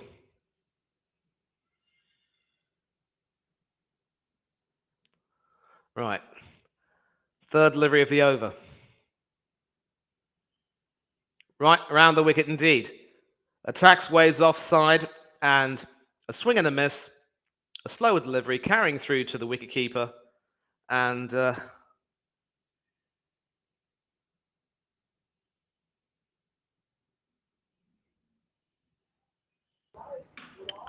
Mane. yep. Okay, no, my connection is good. I'm just into my. I was on my dad's laptop, who works better with the Wi-Fi. So yeah, Okay, very good. So fourth ball of the over, two dot connection all balls and a up. single. Round the wicket to the left-hander Okay. Wade. And once again, a swing and a miss, carrying through to the wicket keeper. So this is really good a good strategy there from the Afghans. Sort of drying up the runs and making sure that the line is right. This is the type of line you want to bowl, especially in these death overs. This is class. And I don't know if he got any connection to that. He might just have missed it altogether because there's no way that it would have carried through to the wicketkeeper if he had gotten that sort of a touch. See some Aussie fans in the crowd wearing the retro 1992 shirts from 30 years ago.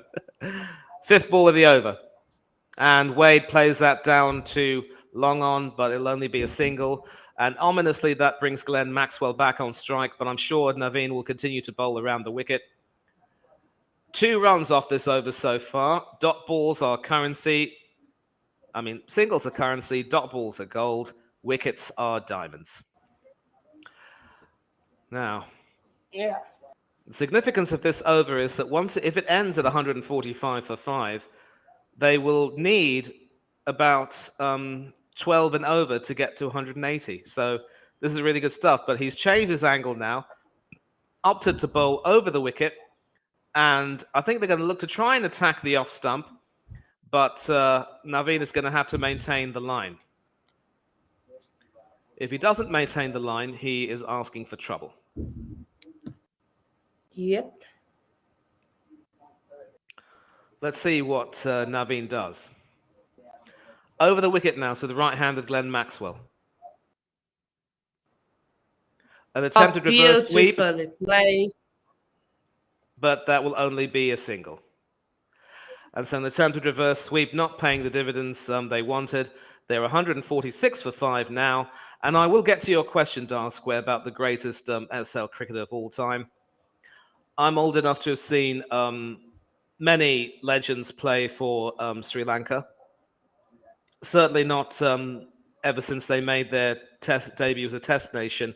But certainly after that, I know of the likes of Ranatunga, Guru Sinha, and Jayasuriya, obviously. For me, the greatest for his impact on the game and the way he was able to take Sri Lanka forward was Aravinda de Silva. He was, of course, yeah. Thanks. Just had some food brought to me. I'll have to enjoy this in the mid-innings break. But for me, Aravinda de Silva would be the greatest Sri Lankan cricket player. 93 tests, certainly had a long career. Could have gotten to 100, but retired before that. Fazal back into the attack, over the wicket to Maxwell, who smites him just over the mid-wicket boundary for 6. I believe Rashid Khan tried to field that, but ended up falling over the boundary rope with the ball. And so, yeah, so it was short and it was sort of sitting up, asking to be hit. Maxwell obliged.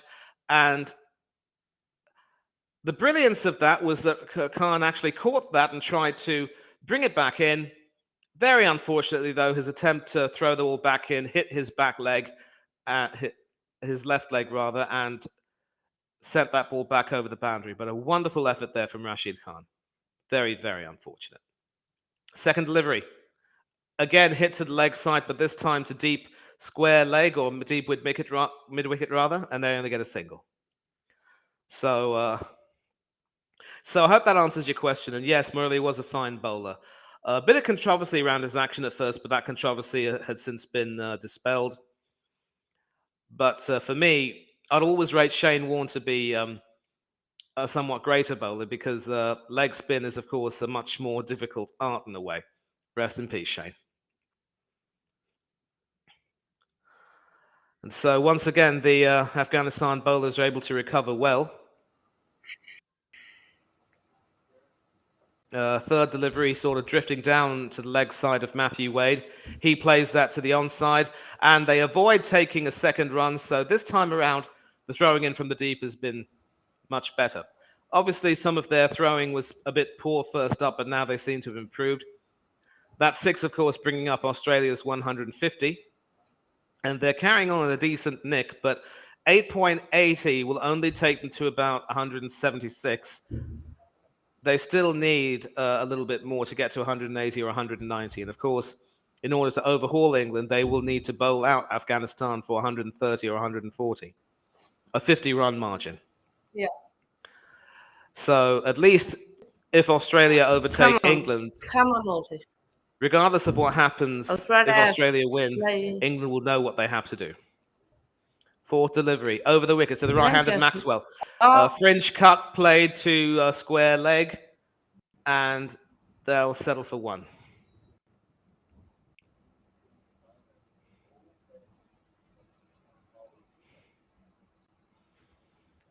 Yeah. Of course, De Silva winning Sri Lanka's only ODI World Cup. Since then, of course, other players have come and gone, other batsmen have come and gone. But for his role in helping Sri Lanka rise from being minnows to becoming a superpower, it has to be Aravinda De Silva. With someone like maybe a Ranatunga or a Jayasuriya not too far behind, Jayawardeneh and Sangakkara also certainly playing their roles. Fifth delivery, over the wicket to the left-handed Wade, and he's bowled it! Oh, what a ball! What a ball! What delivery! You don't play that. A Yorker straight up to the left-handed batsman. You miss, I hit. Not quite a back-of-the-hand delivery, but certainly beautifully pitched. That was as clean a Yorker as you could get. What delivery! And going straight through Matthew Wade's defences, and the Australian captain has to go. 6 off 8, never really got going. Trying to be a supporting character for Glenn Maxwell. And Australia 155 for 6 and starting to stare down the barrel a bit because we are now into the tail. Pat Cummins has come out to play. You can definitely swing the bat, Pat Cummins. Yep, he could use the long handle.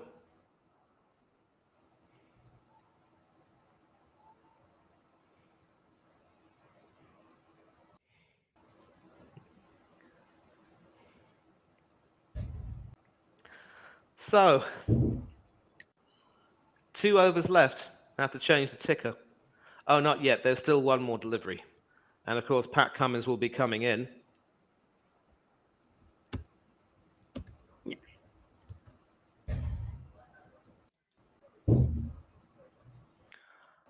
Yep. So as we agree, he can wield the long handle, but he's coming up against a left-arm seamer who's bowling quite well, cramping him up for room.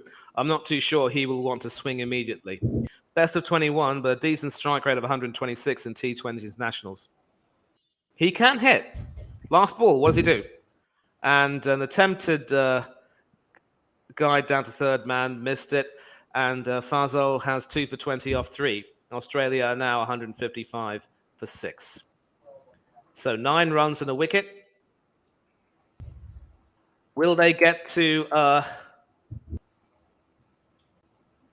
180? 24 off the last 2. 25 off the last 2, rather. Maxwell still not out. He'll want his 50. And if Australia do not get to 180 or at least 170, this will be very disappointing indeed. Last 2 overs. Who does Nabi turn to? Naveen ul Haq to bowl his final over. 2 for 17 for him. He's bowling to the right-handed Maxwell over the wicket. Can he get Maxwell's wicket? Well, he'll have to settle for a single, play it all the way down to deep mid-wicket. And just replaying the last wicket over there, far too full for Matthew Wade, had no chance playing that, and he knew he had to go. Some disrespect being shown to the Aussie captain.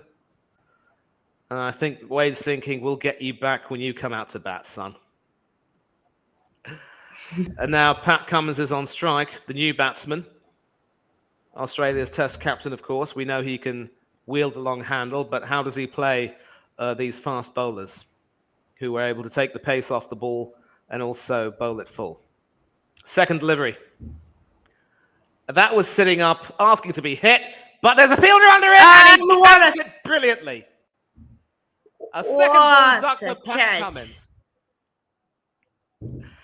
And that just has to be, I Hannah, just one saw of the him most sliding in. yeah, but that just has to be one of the most fortuitous wickets you will ever see in international cricket, never Is mind that international maybe the T20 play cricket. of the day? Is the play of the Yes. day? Sliding into the weekend is Rashid Khan, and an excellent wicket to take. Pat Cummins hoping to get off the mark, trying to find a gap, but only ending up with a two-ball duck. And the Aussies are in trouble. 156 for 7. Come on, come on. So, I would rather if face I don't know. I would rather face England because they bowling attack. If we do, because their bowling attack is not. It's not good. who's asking you that question? But say no. I'm just saying it. I would rather Yeah, so face Kane them. Richardson is Who do in you quite rather face? early. Face Right-handed batsman, tail-ender coming in, and he plays that all the way down to my deep third man for a single. So, yeah. I mean, I'm sure England will end up qualifying from the group as group runners-up, and it Yeah. looks likely that we Who do will you play India rather if we do. face? I would You rather face, just replaying India. that wicket. South- I mean, Oh just yeah. replay, If you yeah, finish runner up, you would play. Oh yeah. yeah. Of course, I And mean, I would rather face India anyway because I believe the batsmen will have enough to counter the Indian swing bowlers. But you see, that delivery itself was short and it sat up nicely. And Cummins was obviously hoping to try and play it over the fielder and find an empty fieldsman. But Rashid Khan yeah. sliding in, brilliant, just Oh brilliant. baby. An almighty heave and a miss from Glenn Maxwell, not what the doctor wants. And Australia being pegged back very badly here. 157 for Let, 7 in the 19th over. let what Australia, Afghanistan restrict Australia to 170. I think maybe Afghanistan can chase that down. I Not really, I not think they really. And can I'll maybe tell you chase why. it. We'll I see think what so. happens. We'll see what happens. Fifth ball I know played you think because all the way to long off. Will they get a second? Yes, they will. Good running between the wickets.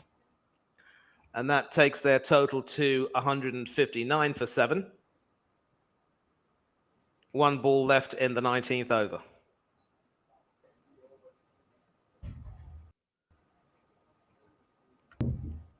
so it runs in from the boundary, then slides down. This will be a meme, sliding into the weekend and having a ball. Last ball of the 19th over. Still over the wicket to the right-hander. Can he get a Maxwell. wicket? Well supported. And it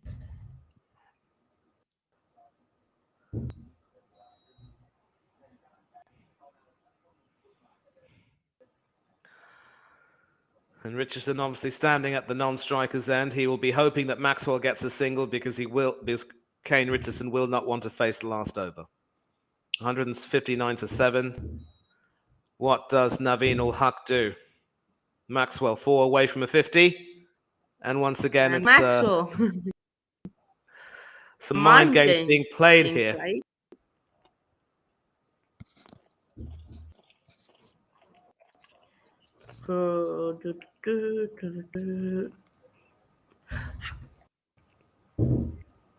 Rather cheeky stuff there, it must be said.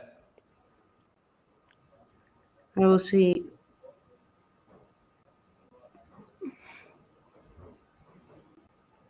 Will the last ball now be bowled or not? Should be bowled now. The run seems Over the steaming wicket. in hard. And it And goes, what Yorker will you run him out? Yes, he yep, does. brilliant piece of cricket And there. A Kevin wonderful way to end the Richardson. over. Yeah. It's going from bad to worse for the Aussies. Still haven't reached 160, and they've now lost their 8th wicket. Richardson unwisely attempting to run, backing himself up far too far, finding himself short, and the throw is academic. 159 for 8 at the end of the 19th over. So, 20 runs or bust. And the worst part is that without the single, it means that the new batsman coming in, most likely Adam Zampa, will be on strike. And so his instruction will be, I don't care what you do, get a single and let me on. So Naveen finishes his stint. 4 overs, 3 wickets for 21. Magnificent, magnificent figures under the circumstances. Could they do the unthinkable and maybe bowl Australia out? We will see. It is the right-handed Adam Zampa, the leg spinner. And we all know that Shane Smith can also turn his arm over for a bit of leg break. And it is, of course, the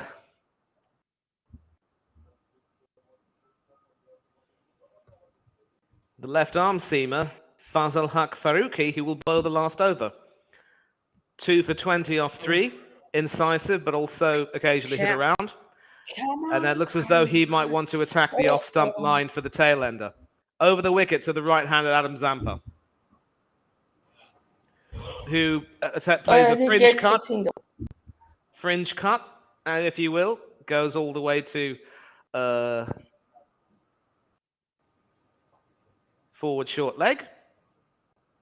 And there's a single. So they're just replaying the run out there. And Richardson obviously thought the single was on, but Maxwell knew it wasn't, and Richardson had to be sent back to the pavilion. And the Afghans in the crowd are jubilant. So that brings the score up to 160 for 8. 5 boundaries will take them to 180, but will Maxwell pull it off?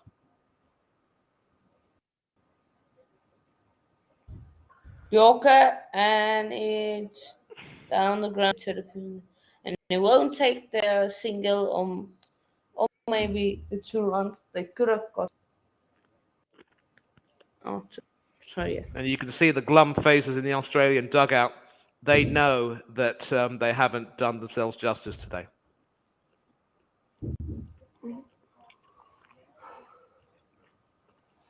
They need to bowl out Afghanistan for 4 sixes for 184. Oh. Excellent delivery, fully bowled, and that goes to the boundary. Well so that was a full delivery. Max. Yeah, Maxwell's 50. Go ahead. It is. Yeah. Is it his 50? Okay. Maxwell, well done. Well played, son. Well played. Came in with the team in a spot of bother and certainly justified his selection, 50 off 29. Not very fast, but fast enough. And with 3 balls left, 3 sixes should take them to 182. But can he do it? Not with a delivery as full as that, he won't. So it's either boundaries or 2s or dot balls for them.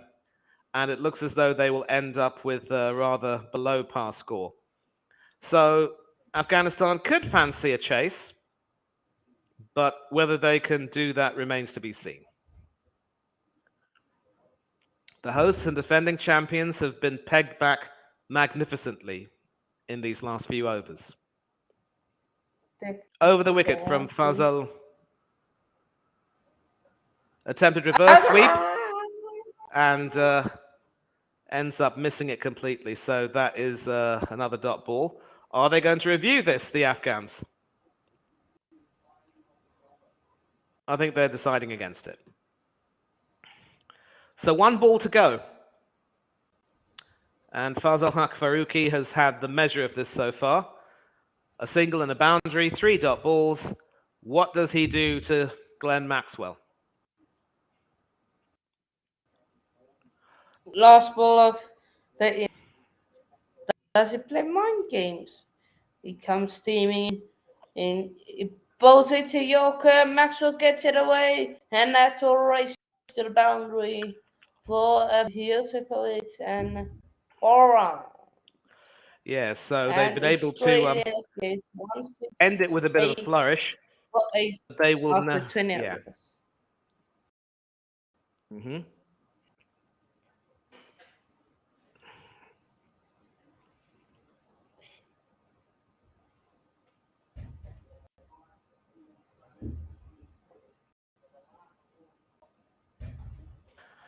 So, an exceptional ending.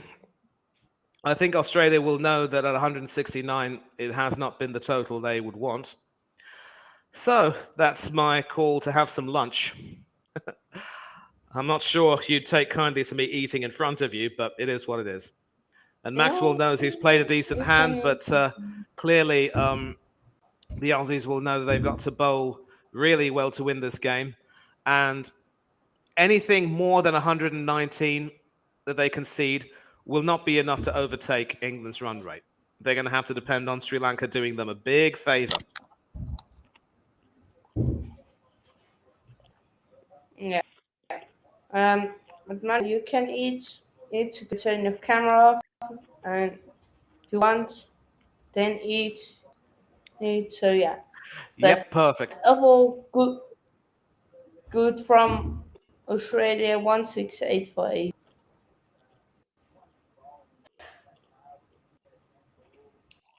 Well done from by Afghanistan 3 wickets and for Nadim ul Australia. Haq, They are two for in Fazal trouble. Haq Faruqi.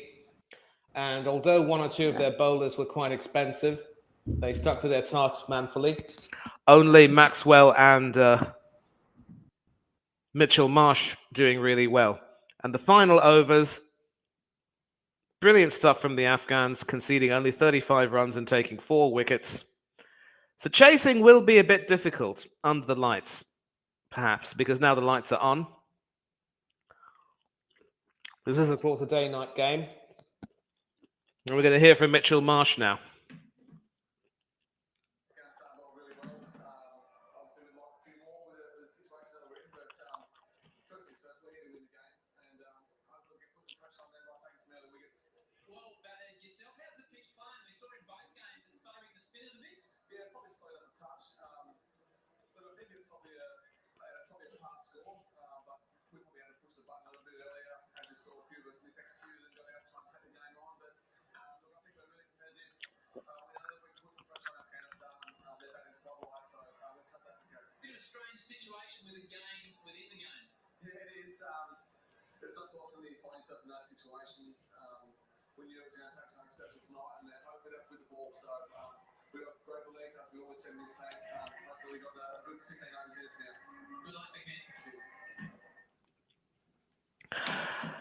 So we just heard from Mitchell Marsh, who played a good hand with his 45 off 30 at 150. Certainly gave the batting some impetus early on. And he obviously will hope that Australia can bowl out Afghanistan for a decent score. But again, a reminder, they will need to bowl Pakistan out for less than 119 or less in order to overtake England's net run rate. If they fail to do that, they will have to depend on Sri Lanka beating England tomorrow. And of course, we will hope to bring you coverage of that game right here on the Coach's Corner. And obviously, none of you would like to see me eating in front of you, but it is what it is, I'm afraid. And highlights of Glenn Maxwell's fine innings of 54, stayed to the end, played a more than decent hand, and good to see him end the innings with a bit of a flourish. But he will know that far from getting the total they wanted, they've had to settle for what is probably in these situations a par score.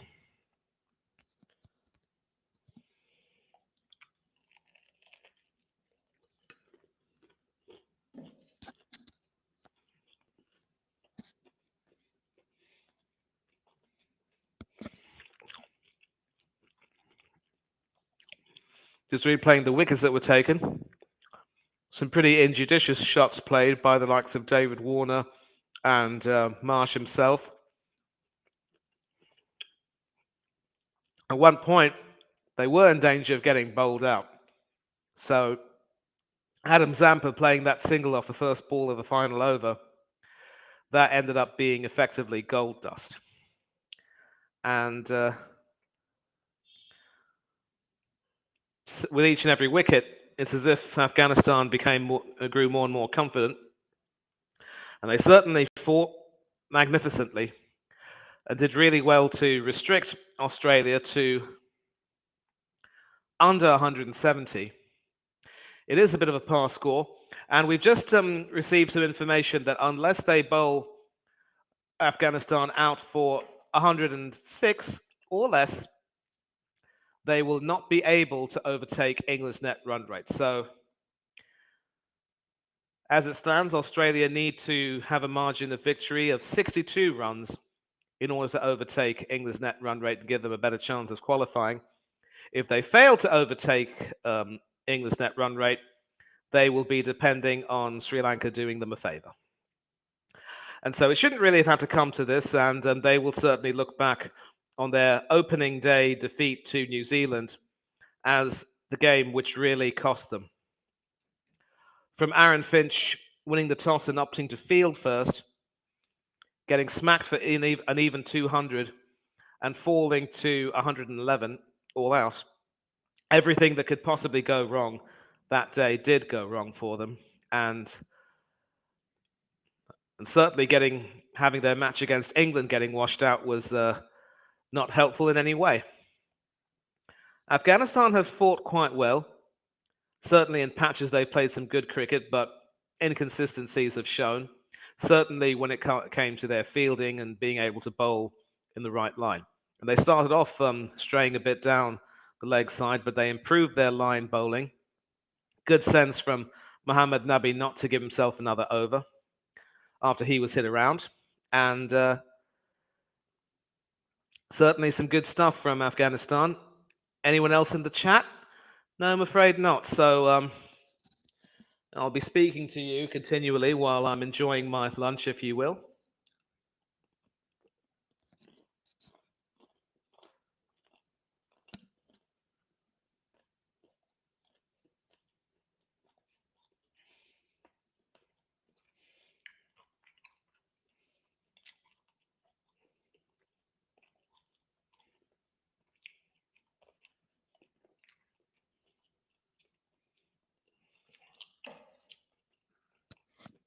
Australia, of course, I'm back. coming into the game, were hamstrung by having to make a few changes. Aaron Finch and Tim David had to drop out due to injuries. And Australia made a tactical decision to leave out Mitchell Starc, which was shocking to me because we saw against Ireland that Starc was really incisive with his bowling and certainly was able to get some good swing, which kneecapped the Irish batsmen when they played. So why you would want to drop your best swing bowler and bring in someone like Richardson, who hasn't played all tournament, and keep someone like Pat Cummins, who hasn't exactly been successful with the wickets, is beyond me. And without that X factor in the left-arm In the seamer, first Mitchell place, why Starc. do you take him out? Take who out? Mitchell Starc? Yeah, that's the first question. Exactly. That's the question I'm asking. And without that X factor of the left armour, Australia have done themselves a bit of a disadvantage. Yeah, because we have seen the left armers have done good so far in this tournament. In this match too, Fazil Haq Faruqi. Really good bowling from him. Yes, got hit around in the last few balls, but was certainly incisive, certainly bowled to an excellent line. Even if you can't swing the ball well, as long as you bowl to a good line, that's more than enough. Maybe they thought that Starc would perhaps be erratic. I'm not too sure. But this is one reason why, unless Cummins and Richardson and Hazelwood get their lines right, Australia could end up struggling. And Yeah, Of course, Zampa's in the definitely. team who will provide some leg spin, but with Steve Smith in the side as well, they also have another bowling option. So that is something that Matthew Wade will have to consider. Does he provide a part-time leg spin an opportunity to bowl and maybe break a partnership? And it is and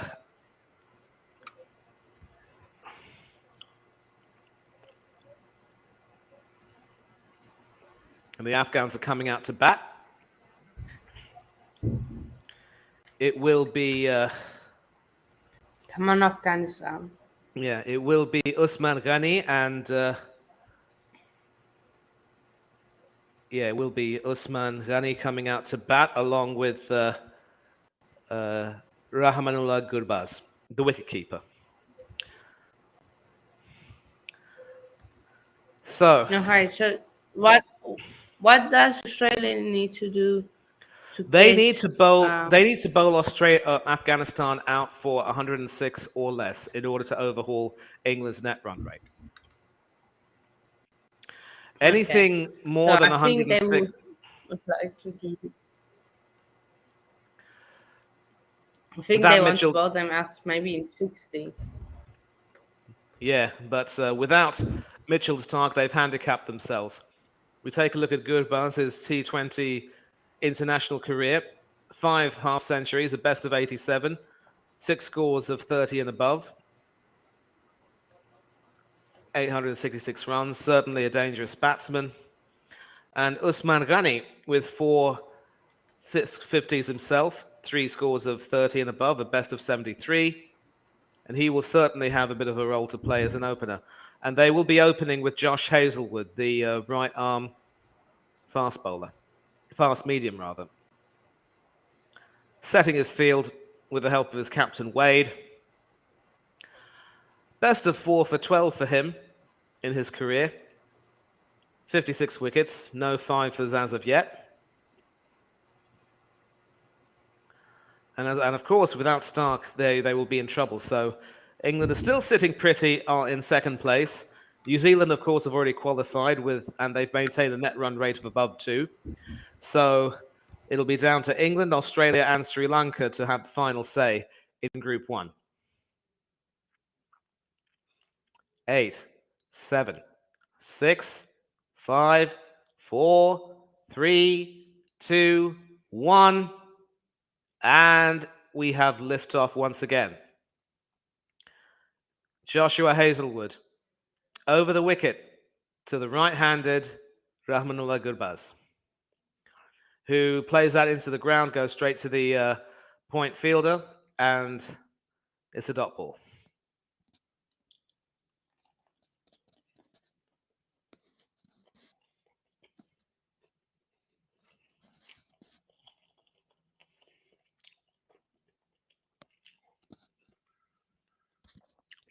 Packed offside field as well for Gurbaz.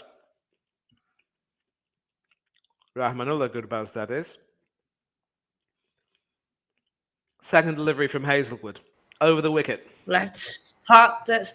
And Afghanistan, Afghanistan, second delivery was sort of Afghanistan. They attempted a play, want to but see eventually an left. upset. Oh, we want to see an upset. Come on, Yeah. Afghan.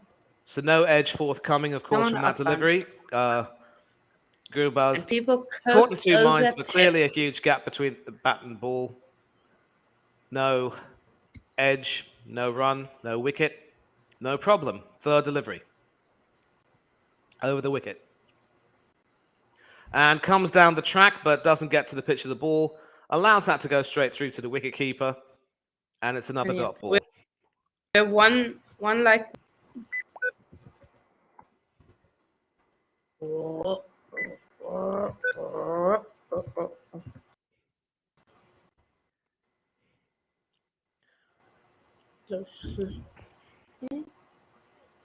Money froze or money As you can see. What? No, I'm not frozen. I'm fine. Oh, no. Yeah. So, No, fourth delivery. What does Hazlewood do?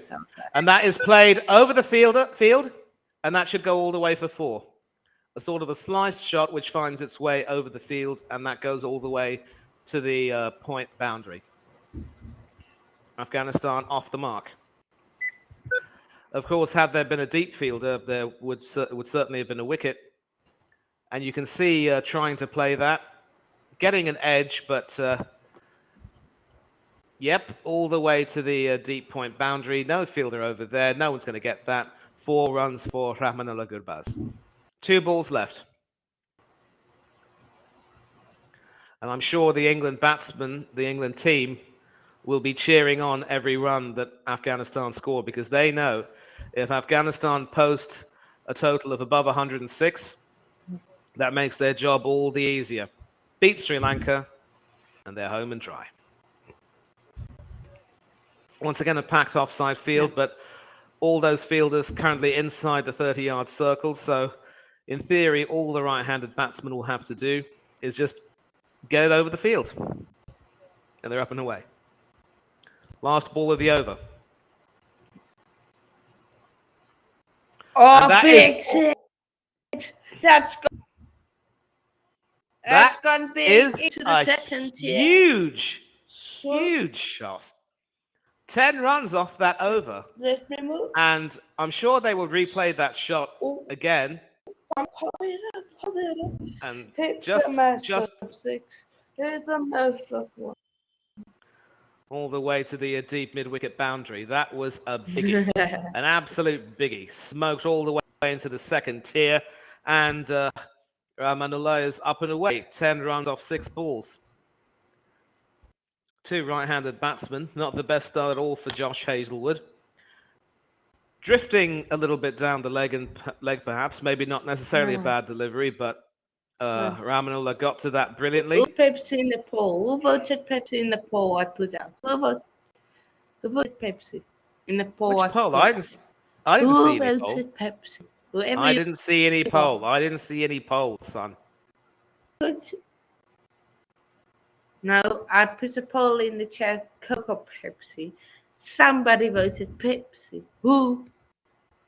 It wasn't me. It wasn't. Vanda.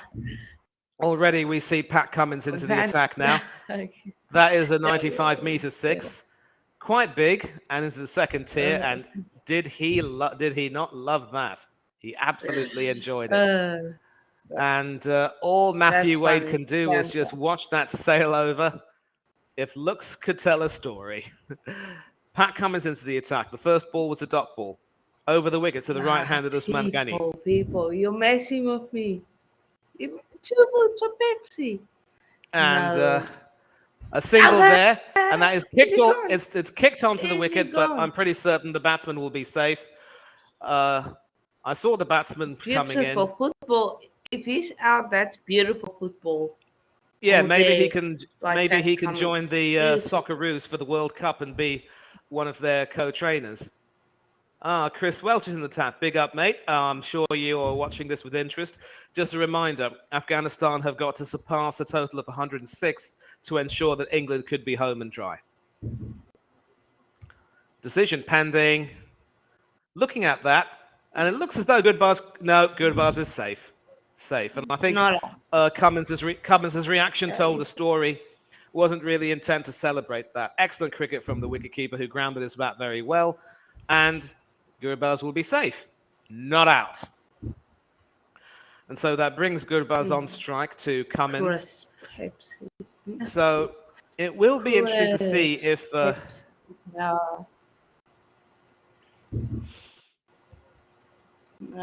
Cricket World Cup coming home. Well, it came home in 2019, and of course we will look to defend that trophy very soon. Cheated. Remember, you guys cheated. No, we didn't cheat. You're just a sore loser. Context. You don't win, you cheated your way to it. So, context. Over the wicket now from Cummins to the right-handed. It's coming out. The Cricket World Cup is coming. Play and a miss.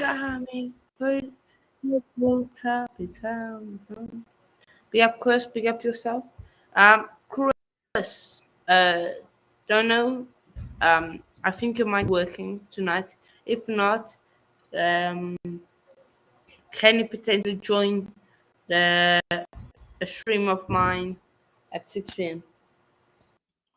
A prime stream. Okay. And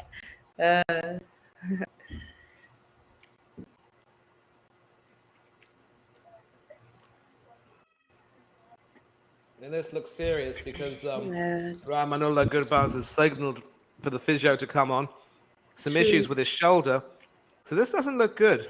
two, Maybe could be some nerve problems with his left shoulder. It would be disappointing because he's done well. He's certainly played well so far with the bat. And well, it looks as though he might have injured that shoulder with a collision with Pat Cummins there. And yeah, that had to hurt. I think they're going to have a check and see how he feels.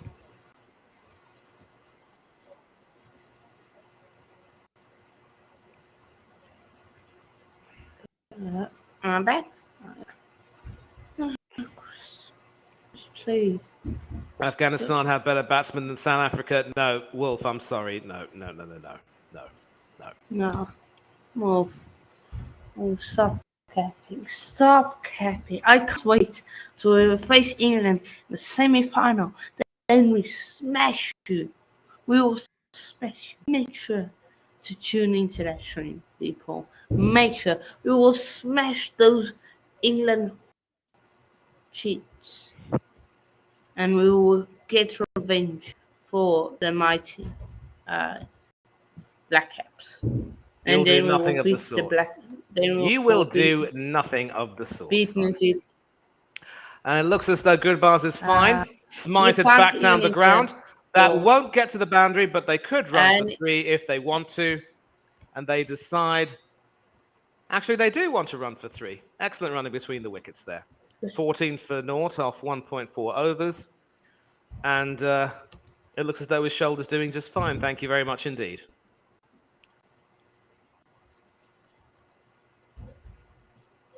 Okay.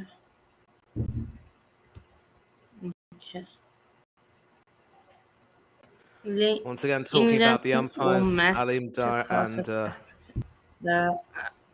okay, no worries.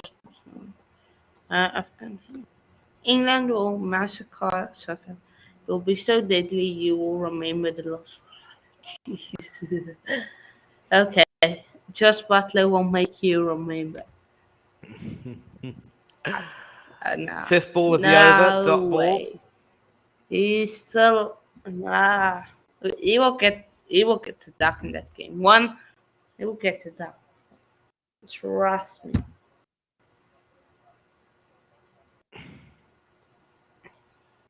So yeah. But come on. Final ball of the over. Cummins over the wicket to the right hand of Osman Ghani. Can he take a wicket? Nope. Ghani plays that to the onside. They get a single. 15 without loss. Need 154 from 18 overs. And the ticker has been adjusted. So, good start by the Afghans. No wickets lost. They're probably going to look to consolidate, not give the Aussies a chance. It already looks as though the decision not to play Mitchell Starc in this game is backfiring because, I mean, obviously it is only 2 overs, so there are some more overs left in the power play and certainly in the innings. But the Aussies cannot afford to let these 2 settle.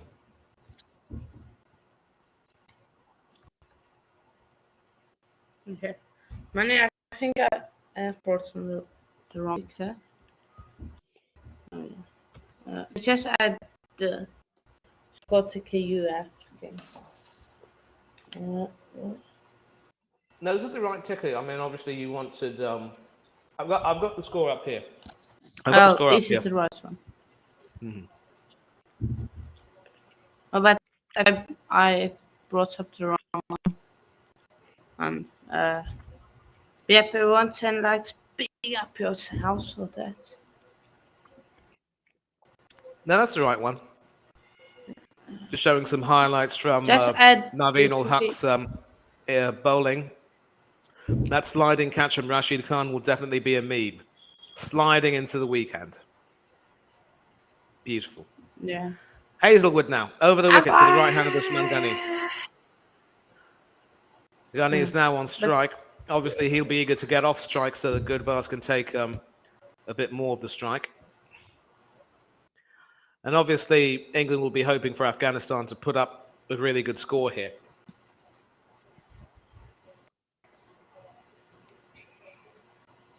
and it just add the ticket again. Ticket to UF again. Quickly. Oh, I And that is appeal high to in the the night air. sky. Is if you run it? Yes, it is. Great catch by Pat Cummins. Um, excellent, fine catch. Went soaring up to into the sky. I so just as Wood came steaming, pulled it off length. He wanted to get it over to the square field, but then he didn't quite get a connection, and Pat Cummins was under it. Usman has to go for 2 runs, I think, of 11 balls Seven. or And something clearly, like that. clearly that was a mistimed 7. pull shot he wanted to play. Couldn't really get to the pitch of that. And just when I was talking about how Hazelwood and Cummins might Major not be stuff, of incisive course. enough, Afghanistan lose their first wicket. Probably better Usman Ghani than Rahmanullah Gurbaz because Gurbaz has looked really good so far. Ghani is sort of trying to scratch around and be a supporting character. But obviously also trying to get Gurbaz back on strike and couldn't do that. So the next Coke people batsman vote coming Coke. in, Coke, is will better. have a role to play here. Now we will.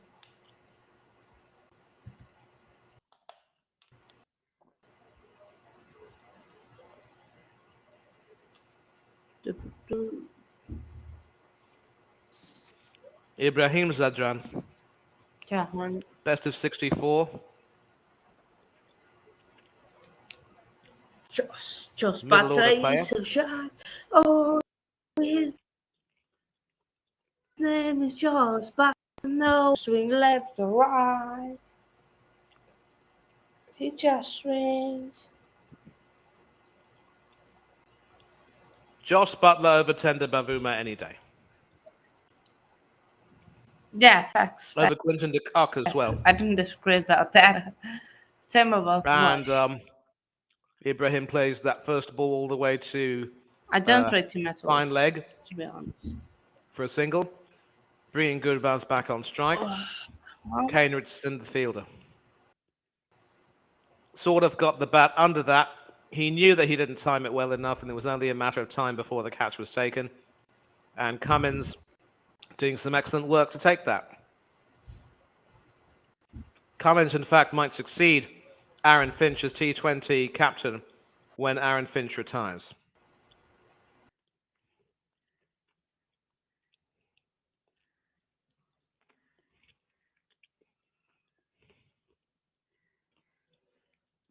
Attempt at the single, no dice.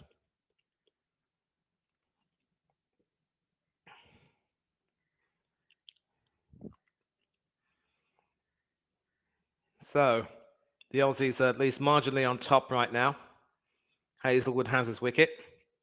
A new batsman in the middle. What can Gurbaz do? Been one of Afghanistan's better batsmen this tournament so far. Certainly done well behind the stumps. Final ball of the over. And that is hit long and far. And that's a 6 all the way over deep mid-wicket. Ending the over with a flourish. Afghanistan are 22 for 1.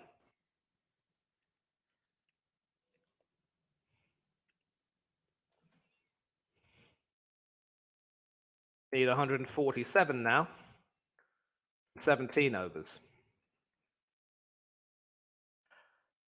So I'm sure they're not going to want to, whoops, my bad, have to correct that. They've lost a wicket already. Usman Ghani. So if Afghanistan can keep going at a decent pace and avoid losing more wickets, they could cause a lot of trouble. Obviously, as an England fan, my aim is to see them get to 107, which means that Australia will not overtake our net run rate.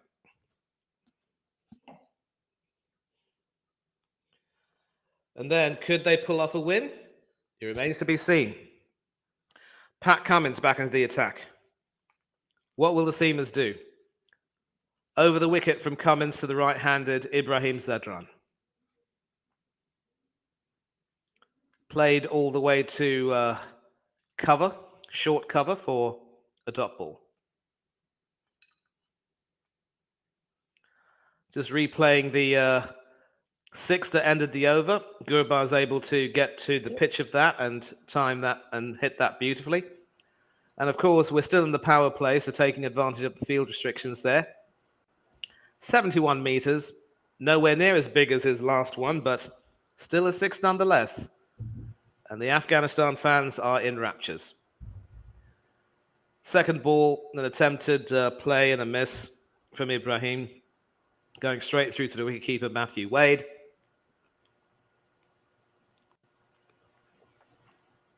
Okay, hold on. I'm just going to speak with something. Yep, take your time, take your time.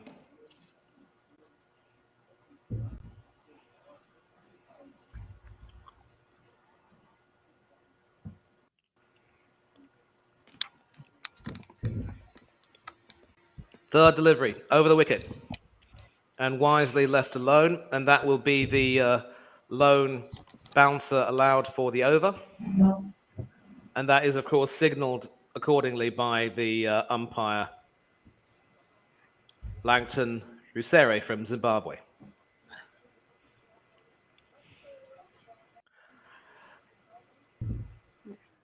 So Hazelwood is pretty much bowled short, sort of beyond the ideal length.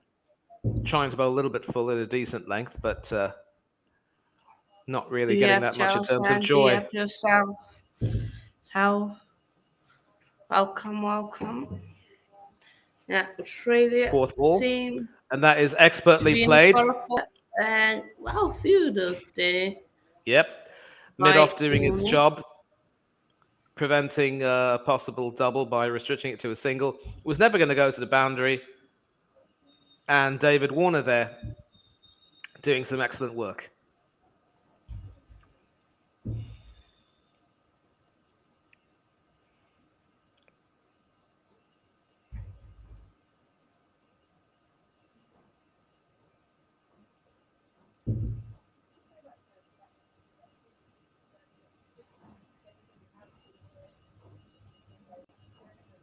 So Cummins has 2 balls left.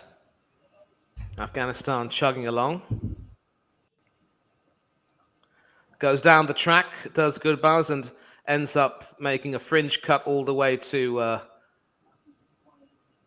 fine leg. Just as they get 2 runs from that, so good running between the wickets there. And Gurbaz is going along nicely, 21 off 11, close to 200 strike rate. Best team in the tournament so far. New Zealand. Nope, South Africa. Dream on, son. India lost to England, please. Ireland beat England, come on. Our day's best. I said New Zealand were the best team. Last delivery, edged, played behind to the third man for a boundary, and that takes Afghanistan to 29 for 1. And Gurbaz is really putting the cat amongst the pigeons. And 4 runs. 29 for 1 off 4, and Afghanistan need 140 from 16. Yeah. Come on, the Afghans. People, man. What have the people said? I didn't see that poll. So you want to turn recently, you need to go onto YouTube. 2 votes for Pepsi. Oh, okay. I thought you could vote on that poll over here, but clearly you can't. No. So Wade has decided that enough is enough. 1 wicket from 4 overs for his seamers is nowhere near good enough. He's opted to bring on Marcus Stoinis. Stoinis, Marcus Stoinis, all the way from Australia. I mean, I like the the the kangaroos. They and I like macaroons. I like to eat macaroons with kangaroo meat. Beautifully placed for the gap, but David Warner, he'll get there, he will scoop it up and throw it in, and they will get 2 runs from that. Uh, yeah, So Afghanistan Ibrahim maybe. Zadran coming to the party. And just a replay of that last shot from the previous over. Beautifully guided past the fielder all the way to third man. Adam Zampa probably should have done better, but that was really good application there. And Cummins is apoplectic. Second delivery from Stoinis.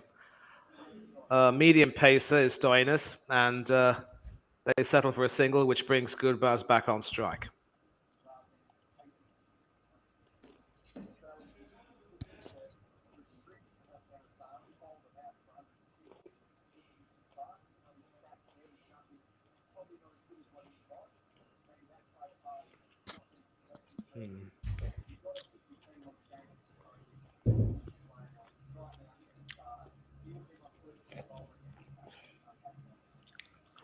So a tactical decision to drop Mitchell Stark based on his power play stats.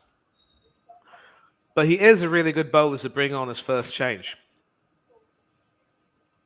Yeah, They took a risk today. Stoinis I don't know if it's paid getting off. posted for off volley, bounce off volley, not really short, not full either.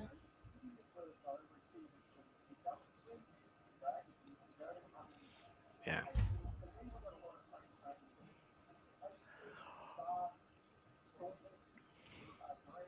Stark will be thinking, I could have done a job out here tonight, but I suppose the ball hasn't really been able to swing tonight.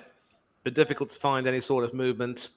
The bowlers have had to use a change of pace. Fourth delivery from Stoinis. And And that'll that be a will go wide. for a wide. Wide. You can't see my arms, but that's yeah. Right. Wide. Wide. Right. Yeah. People smash like hey 50-50 again. 4 votes. Everybody's for cook. Be up yourselves. Be up. You're legends. I haven't voted by the way. I won't vote. My poll. I won't. I voted for Coke, by the way. Facts. Facts. Money knows. Coke. Though it might not be as healthy as Pepsi, but it's better as Pepsi. And who said that Pepsi is healthier than Coke? I've I heard of picking disagree. your poison, but this is ridiculous. I think Pepsi's healthier. Yeah. And so Goodbars plays this one all the way to square leg. Let's Does he get a yeah. couple? Yes, he does. Yes. Good And running between the wickets. 28 off 14 now for the Afghanistan wicketkeeper and opening batsman. Certainly playing the accelerator role to perfection. 2 sixes off Josh Hazlewood. And I think that itself prompted Matthew Wade to decide enough's enough. I'm taking both Pat and Josh out of the attack. Richardson hasn't been called up to bowl yet. Bit of a surprise, but he might get the next over. Last ball of Stoinis is over. And that is expertly played to the point fielder for a single. So Goodbars retains the strike. 38 for 1 after 5 overs. oh, so eh, Pepsi has a slightly more sugar, calories, and caffeine. So that is just as um just the normal Pepsi and normal Coke. Pepsi has more, but Coke has more sodium. So yeah. The unhealthier soda is Fanta Pina Colada. Wonderful. uh, Coca-Cola cherry vanilla, Pepsi vanilla, Sprite. Sprite very unhealthy. I didn't think Sprite is unhealthy. It's They deceptively need unhealthy. to get at least to fifth. They need 12 runs from this over. Yeah. Richardson coming in. Afghanistan, And and that's it skied goes in the air big. by Gurbaz. Retire Nope, nope, nope, play. nope. Will it drop And it's it? Yes, it will. It does drop it. it's Cameron Green who came into the team, and he wasn't able to get to that, and it sort of went I through him, don't if you think you will. can blame him for that. Like, that's a really tough. No, we're gonna see because obviously Richardson coming in, decent seam position. Goodbar's completely mistiming that,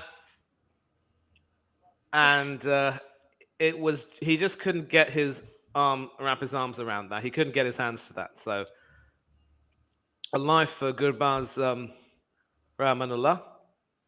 Oh, And will the beautifully played Afghans for the make him gap, pay? but right to the fielder.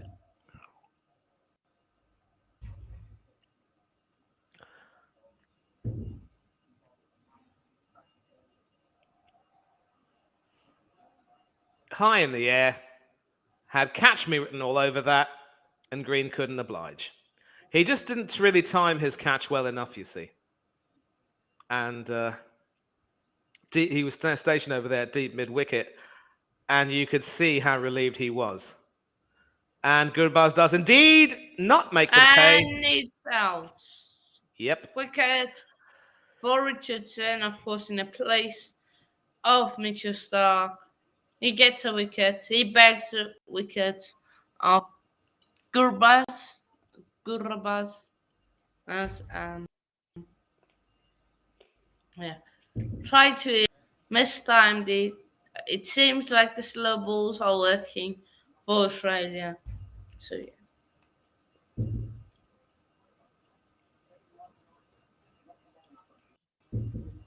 2 4s and 2 6s for Gurbaz. Had he stayed on a bit longer, it would have been good. Didn't make the use of the life he was given. And they are 40 for 2 off 5.5 overs. Next batsman coming in will have a role to play in terms of steadying the ship. And that looks like it could be Gulbadin who bowled in this innings. It is Gulbadin who comes on. Obviously, he was the one who took that catch early on. He also bowled quite manfully, and he's coming in at number 4, the all-rounder. Gulbadin Naib is his full name. Best of 56. 4 scores between 30 and 50. Not a very encouraging strike rate, but I think his role will now be to sort of keep things tight. And obviously, with the wicket right now, Australia have their tails up. So, And fourth ball. Human Son is out for Tottenham this weekend. I think, according to some reports. So yeah, great catch by David Warner. Yep. Didn't make the most of his life, Gurbaz. He sort of sliced that all the way to mid-on, and David Warner said thank you, and you could tell how disgusted he was with that shot. 5th ball of Richardson's over. And Yes, that edge would have been snapped up by the slip fielder, but instead it goes all the way to third man for a boundary. And I think Wade knows if you want to have an attacking bowler, you've got to have an attacking field. Inducing the edge, and Gulbadin is a lucky fella. You could see a clear edge. Maybe it was premeditated because he knew there was no slip fielder. I don't know. But the Afghanistan players are really playing away from their body. So it's not they're not going to the ball. They almost swinging at the ball with their body standing still. And a top Which shot can that from be Gulbadin, which goes down the ground. Won't go for Worried. 4, but could they run for I 3? struggle for them.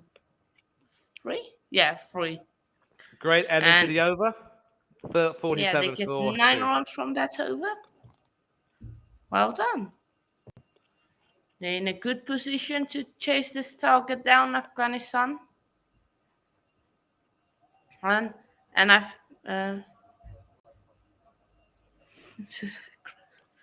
Chris, My Chris, idea is that Chris, I just Chris, want to see them get to 107. If they get to 107, that's a win for me. Chris. No, no, Chris. No, no, no, no. Chelsea. So yeah, we have Chelsea fan. We have people. Yeah, Wolf. We got. So I like Adam those, but Zampa has Coca been brought into Cola. the attack. Australian left, a leg spinner rather, leg break bowler. Has done well bowling to the tail enders, but now he's up against the middle order batsman who could very well play with the spin. Best of 5 for 19 for him from 72 games in his 2020 career. Um, I like both, but Coca Cola. Be up Chelsea and Sofia. Well, Chris, no. Chelsea shit. My Chelsea shit is in my cupboard. Right? Yeah, there. Why did I do that stupid promo? We're going to get killed now. No, we won't. We won't. Trust me, we won't. And we're going to beat them. We're going to beat them. 2 balls so far from Zampa, both of them dot balls. And that is well played by Gulbadin, and that should go all the And way. go that Well, it doesn't. before? No. He goes all the way to point, but not for 4, but they run for 2. So good cricket all around. Pat Cummins.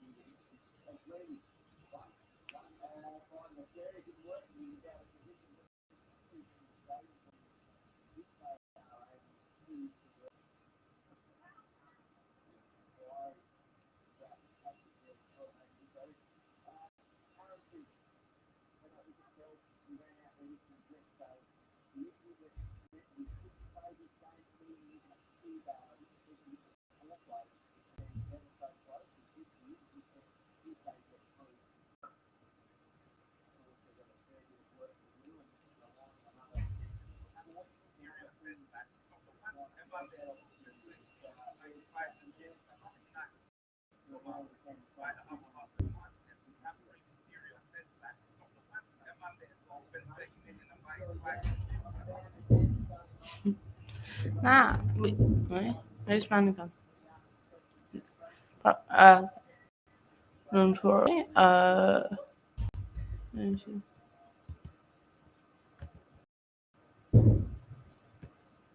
It was 14. Now it is 18. I think he just had a power trip. So how much do they need? They need 100 and okay. So what? 170 minus 50. Let me just calculate with the calculator. One six no 69 minus 119. Easy. And 19 are from what? 13 hours? Yeah, 13 hours.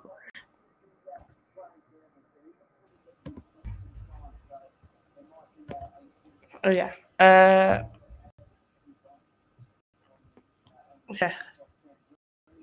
Cameron Green. There is still so yeah, we'll see how much of a factor that is.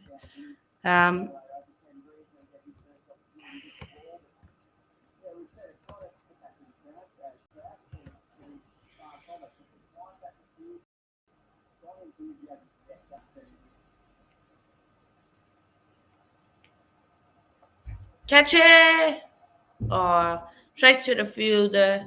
Um, I think that's what square, a square leg of. Uh, sorry,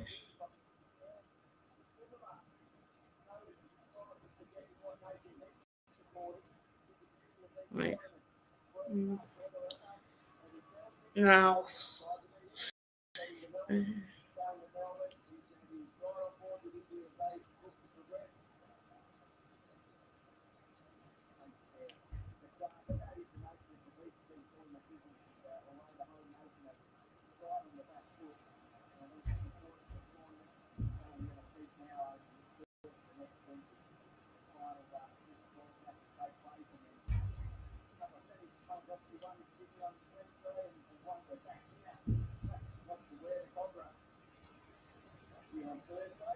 and ball Cameron Green pitch it up short. Is there, Nick?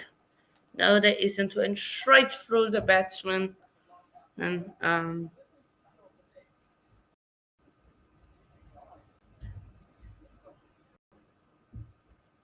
David Warner signing a few stuff.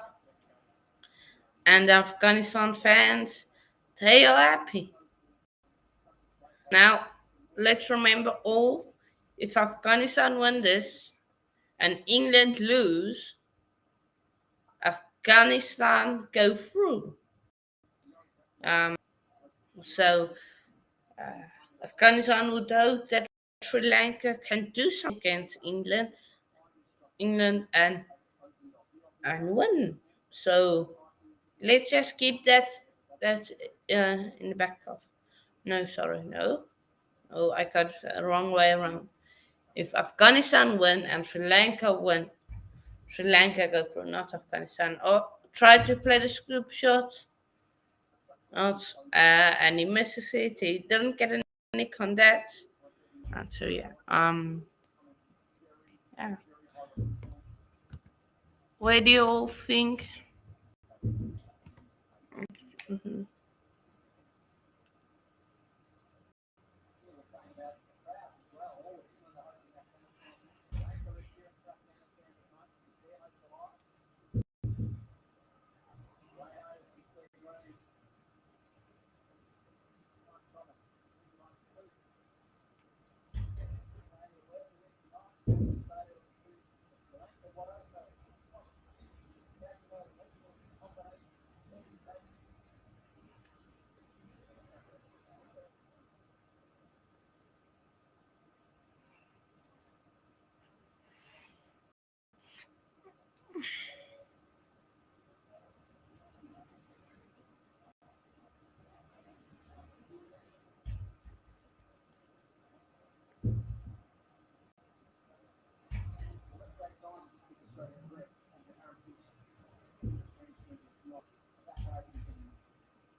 So yeah. Let me just change the score. What they got?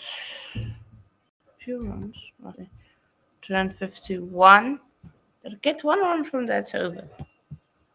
Oh, yeah, I think they got one run from that over. So yeah, 118 from 14. No, 12 overs. 12 overs. Afghanistan. 100. 50. 51 for 2. And that all that before? No, they all stopped. Yeah, Afghanistan. England will get beat anyway. Yeah, keep pitching it like but in people. I don't know. I think that of course they'll lose us if they play us. But I don't see anyone else beating them. They got 3 runs from that. So yeah, beautiful play through the fielder there, and that's a race to the boundary for 4 runs. And just hold on, people. Give me a few seconds.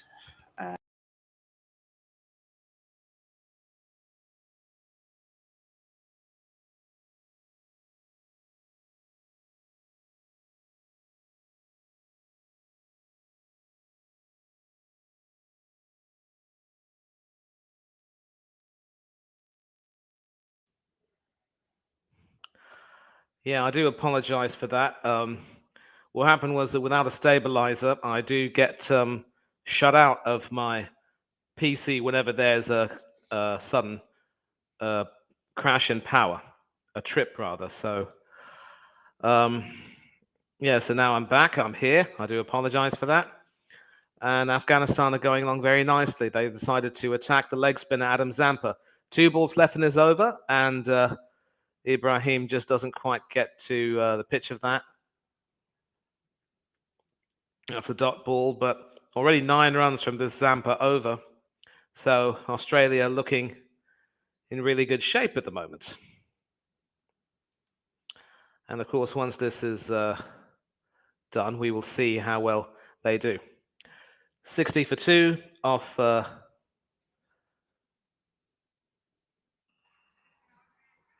9 overs.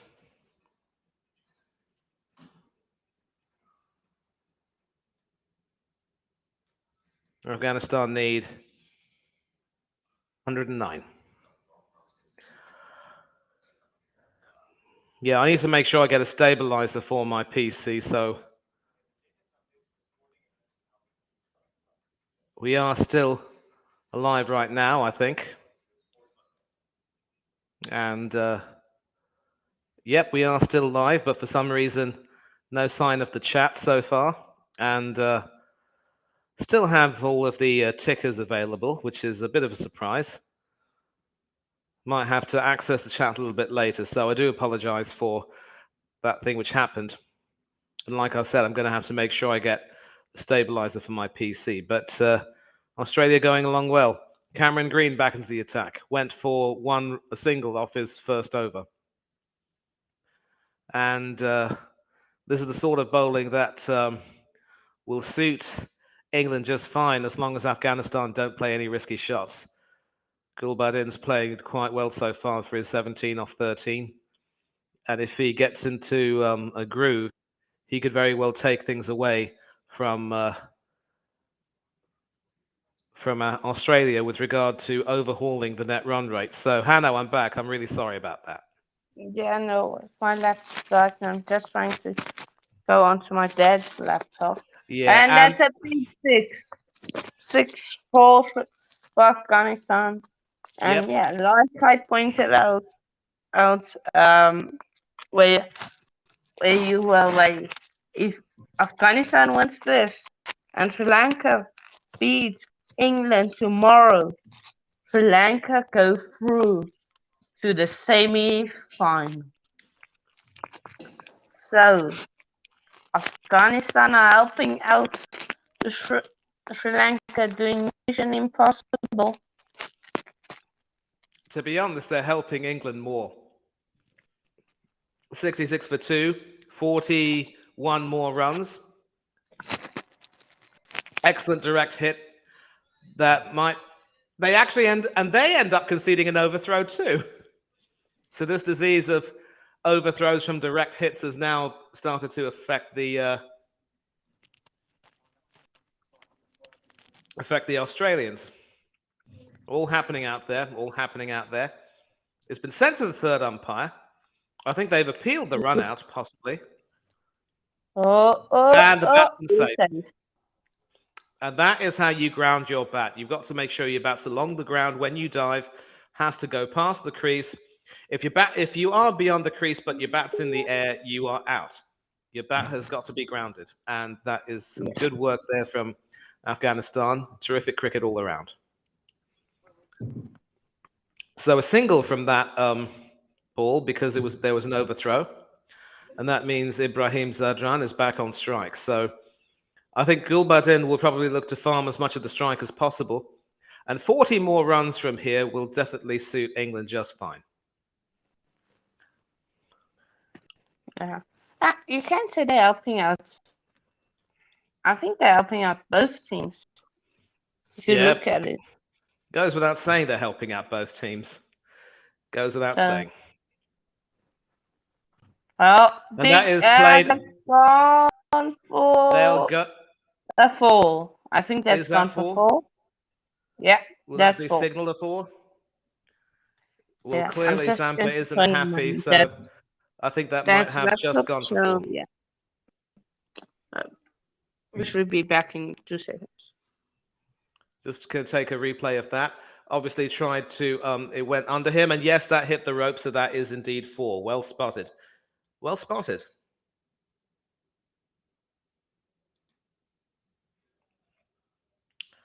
So Ibrahim getting into the act. A nice boundary to third man to help proceedings, and that brings the target to below 100. And at the end of the, one more ball left actually. But Australia chugging along nicely. 11 runs off this over so far. And just a highlight of a few magic moments this time from Afghanistan's point of view. Few special moments when they played India. I don't think they won that match, but certainly some memories. And that final ball is sort of hoiked all the way to deep square leg for a single. So Ibrahim retains the strike, and Afghanistan is 72 for 2. 12 runs from that over. So basically, the target is now 97 from 10 overs, 9.7 and over. I think it's fair to say that Afghanistan could, in theory, win, except if they start to lose a few wickets in clumps. If they start to lose some wickets in clumps, it could be dangerous for them. But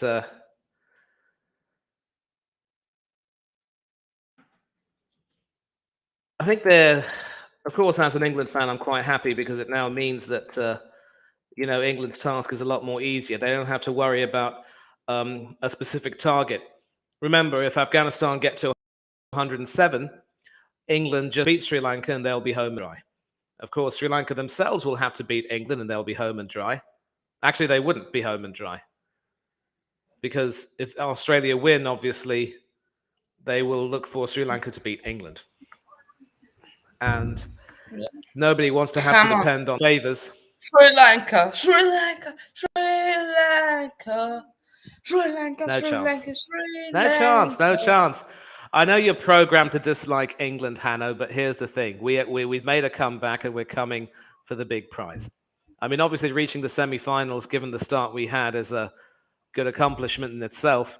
Kind of reminds me of 1992, when, despite being the best team in that one-day tournament, World Cup, we actually played poorly for the most part, even contriving to lose to Zimbabwe, and were quite fortunate to end up qualifying for the semi-finals. And I will All I accept. want is tomorrow's. Sorry to interrupt you, man. All I want is India Zimbabwe to rain out. That's what I want. Please, I need that game to rain out. But yeah, But go even if on. India and Zimbabwe are rained out, it won't make a difference because Now, if India will we get. win, then we will go through on net run rate, first place. Oh, right. Yeah, and then potentially no, Pakistan don't have a chance. I Yeah. think So they. highlights from that match of 50 for Nur Ali, and obviously India winning that match by 7 wickets, but a So yeah, few magic moments in that match for sure. Ashish Nehra taking 3 wickets for India for 19 off his 4 overs.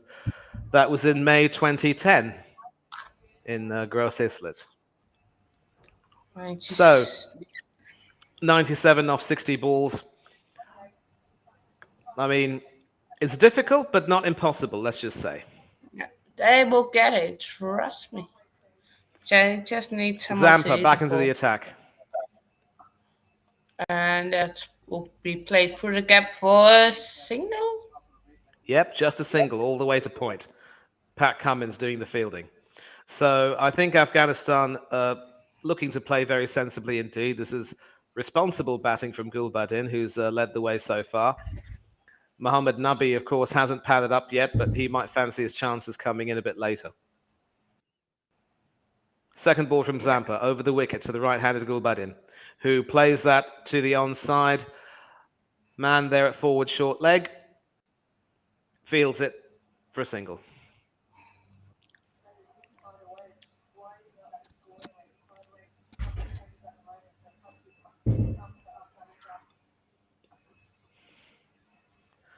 Third delivery of the over. Once again over the wicket to the right-handed Ibrahim. And that is expertly Ball played played through the offside. to the gap for the But kick for again, only for a two. single. I They are think they running for run for two, two, and and they they get it. will get it comfortably. Excellent cricket from the Afghans, really. I mean, they've certainly impressed me with the way they've approached batting so far. Darwish will be the next batsman in, followed by Najibullah Zadran and Mohammad Nabi, who have the best strike rates in the team of over 140. And that was well played through the covers and well run for two. And again And through the again, covers, but this time straight to the fielder. yep, Pat Cummins there once again doing the work.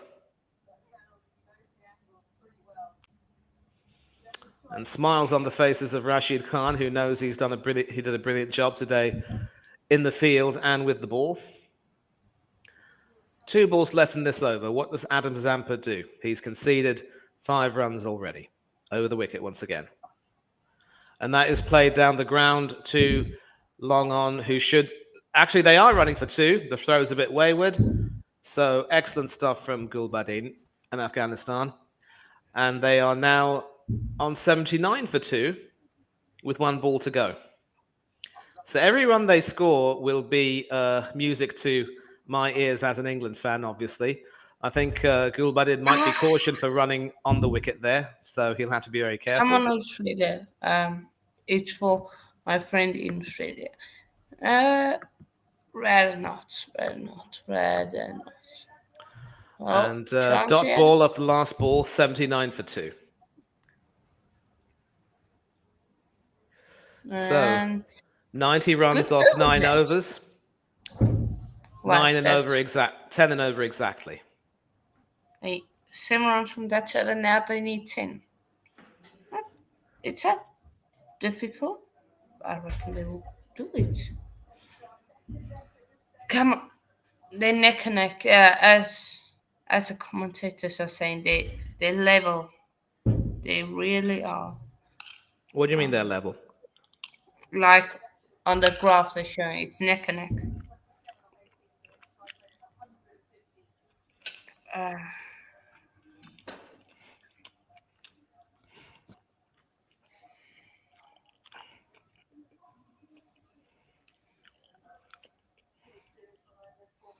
okay, come on. Come on, Afghan. 90 Exactly, from exactly 10 and over is what they need. Exactly 10 and over. So for me, as long as they get to 107 safe and sound, I'm happy. They're 28 runs away. Come on, Afghan. 7 boundaries will do it. Please, Aussies. Kane Richardson back into the attack. Played. But again, just a single, just a single. Choosing not to run for the second. And they're up to 80 for two. 27 more runs. Papa.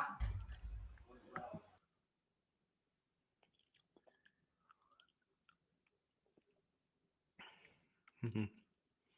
Heavy strapping for Gulbadin's left elbow.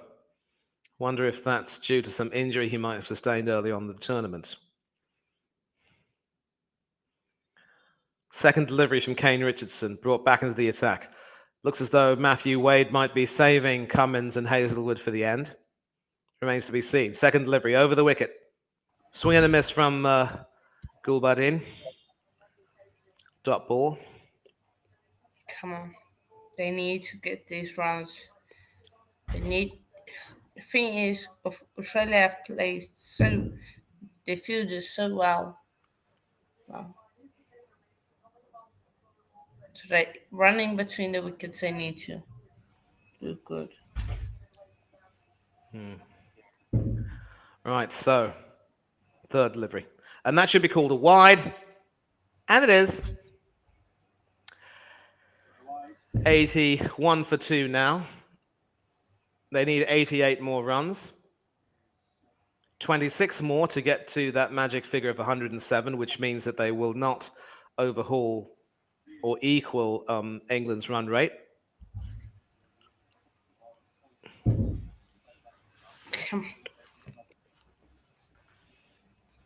Third ball. What does Richardson do? And Oh, that that's a is, big. he's Will that connected with clear it the beautifully. boundary? Yes, it's Yes, it cleared it. will. Cleared it. That could very nearly have been an acrobatic catch from Steve Smith over there at long on, but even if he had caught it, he would have had to try and throw it back in, and I don't know if anyone else would have caught it. So another 6 in the tournament, 273 so far.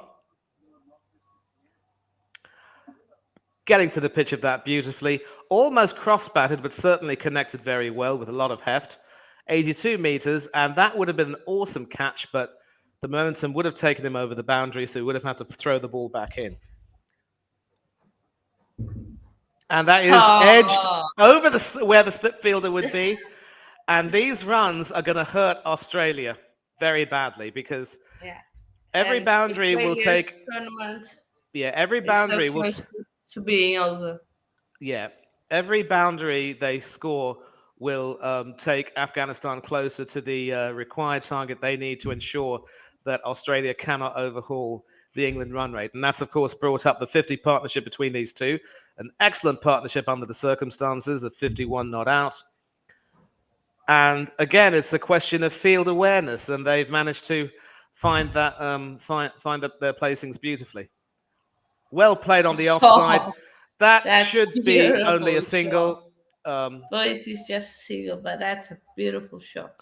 it is, it is, it is. But some good feeling over there, and obviously Matthew Wade, credit to him. He's got his fielders doing their job in that area. But 13 runs so far off this Kane Richardson over. He might need to, might need to bring on some of his more incisive bowlers. Terrific shot, but I'll tell you what, Steve Smith was not that far away. He actually got a fingertip to it, so his fingers to it. Oh, And that's will lofted that high, be but does out? it find the man? No. 4 rounds. Goes for 4. 1, 2, 3, 4. 19 runs off the over. Or 17, rather. 96 for 2.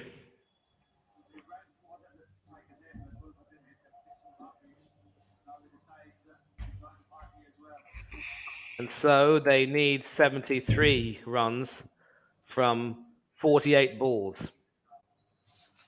Gone down to just over 9 and over now. So I think they're sensing an upset. And I think as an England fan, we can certainly, put our feet up because we know that Australia will not overhaul our net run rate. So Chris Welsh, Wolf, other England fans, you can be very satisfied indeed. Let's see if there are any chat updates right now. Really sorry about what happened to the old messages, but hopefully they can be still seen on YouTube, yes? Yeah, but that was the only comment since you left and since you joined back. All right. So 96 for 2, a target of 169. Afghanistan are going great guns here right now. This could very well go all the way to the last over. I do have some work at noon UK time, so I might possibly have to leave before the end. But I don't think it may not even go till that far because Pat Cummins is back into the attack. Over the wicket. And it's a sort of a cross-batted shot, which this time doesn't quite find the man. And they run for a But that's single. in an hour's time, man. Yeah, Not about in an an hour's hour. time. Okay. It was Gulbadin who played that. Oh, And it actually just dropped short of Maxwell, so he was never going to, it was never really in danger. yeah. And you And can see the Australia's frustration. tournament seems to be gone. 72 or 47. Ah, Again, just short. Again, just short. So it's just one of those days. Just one of those days when everything that could go wrong has gone wrong. Yep. So close. And Highlights of that. Yep, just before Mitchell Marsh fielding over there at Silly Point. just not their day today, the Aussies. Nope. 97 for 2. I 10 big runs. No.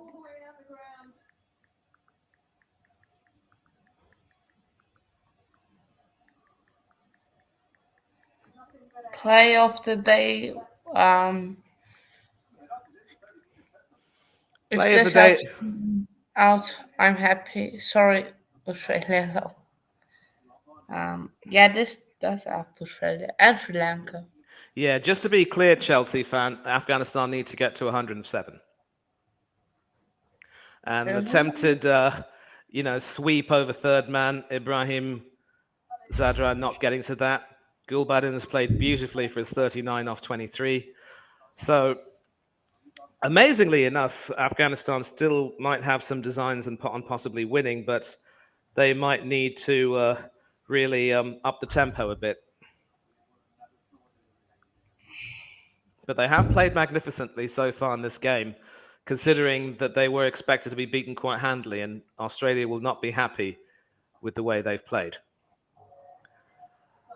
Short ball, and you probably feel as though Cummins should have been brought back into the over, into the attack a lot earlier. Yeah. Who won? Nobody won. They're still playing. I think they need 37 or 48. So, Australia are in a heap of trouble. So, yeah, let's go Yep. Afghanistan. Say so. But this is Yeah. a good over from Cummins. 4 dot ball to the single, and it's a single to end the over, so Ibrahim will be back on strike. 98 for 2 now after 13 overs.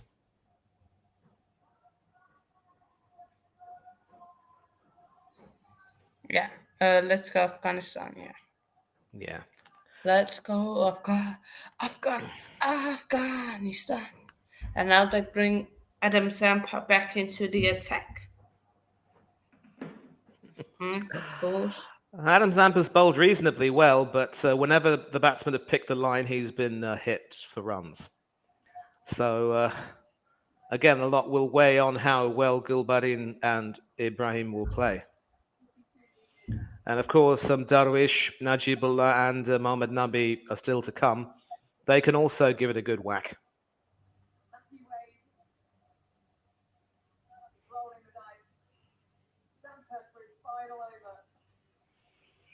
Who's commentating?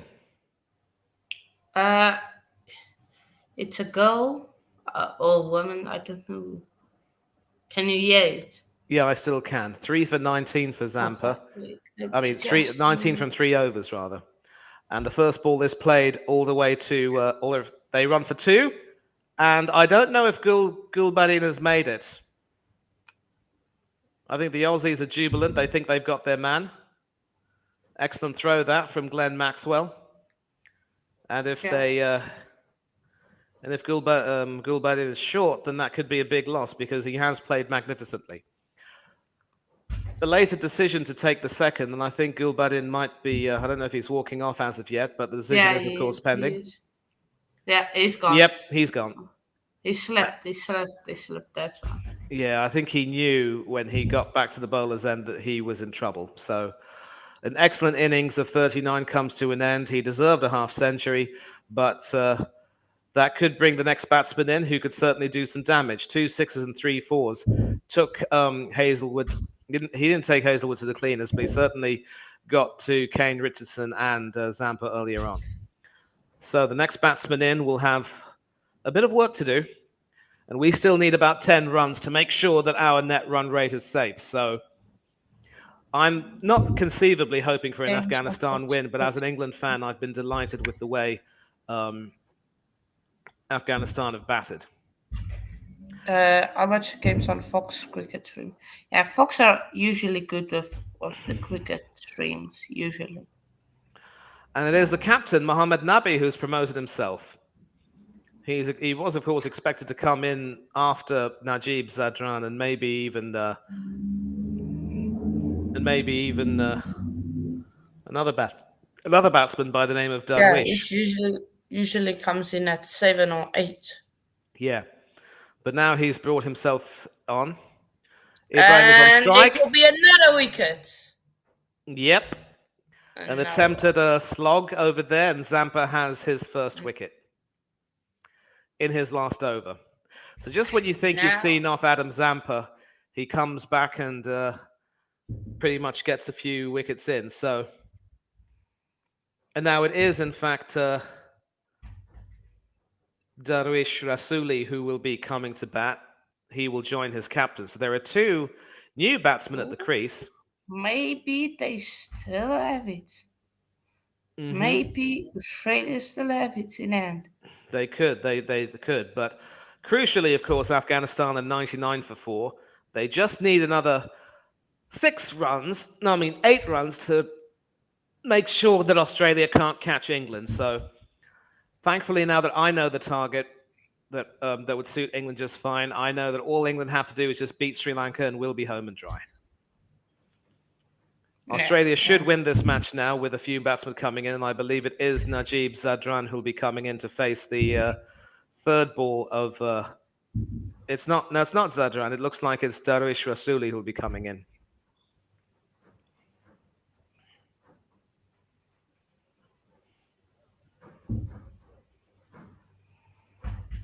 No, it is Zadran. It is Zadran. Najib Zadran, the Afghanistan vice captain who wears the number 1 jersey for Afghanistan, left-handed batsman. So 8 50s for him, a best of 73. Certainly quite That prolific. money tomorrow night. Ooh. And he will be. Oh yeah, yeah, And he yeah. faces his first ball, plays that back to Zampa for a dot ball. So obviously, I think Afghanistan will have to give up their ideas of possibly winning. But if they can avoid getting bowled out, if they can push Australia all the way, that will be considered a success. Because And yeah, it Australia, didn't, even of if course, didn't get his hat trick, but this time it goes down the ground, and it's another wicket.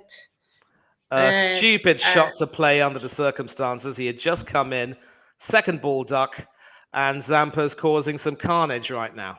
A run out and 2 yeah, wickets. So this is why Australia pick Adam Zampa to be their leg break bowler. Just when people think they've seen him off, he comes back stronger and takes a few wickets. A silly shot to play, really. Zadra needed to get himself settled in. And as an England fan, I am seething because if Afghanistan are bowled out for 106 or less, it will really make me angry. come on, Australia, Australia, Australia, Now, Australia, technically, if they are Australia, bowled out for 106, it just means that we still have even a close win will improve our run rate, but shouldn't have to come down to that Australia, really. Australia, Australia, Australia, And it is Australia, Darwish Australia. Rasuli who's come in right now. Losing those 3 wickets before the 100 will really hurt Afghanistan because they were playing magnificently and have just thrown it away. And this guy doesn't fill me with confidence because he has a top score of 12, 34 runs off 5 innings, and not a very good strike rate, Yeah, not even Logan 80. was wrong. So 2 balls left for Adam Zampa. And just as I talk about how he doesn't fill me with confidence, he ends up getting 2 for that, off the mark. So that brings up the Afghanistan 100, 101 for 5. 6 more runs, boys, 6 more runs. Oh, and it's not a boundary. No, it's not a boundary. The fielder did his work there. Cameron Green making sure that he fielded that without having any part of his body touch the boundary. Oh, come on. Last ball of Adam Zampa's stint, and that is a dot That's ball. just So kidding. Zampa It's ends his bottom bottom. stint with 2 for 22 off 4.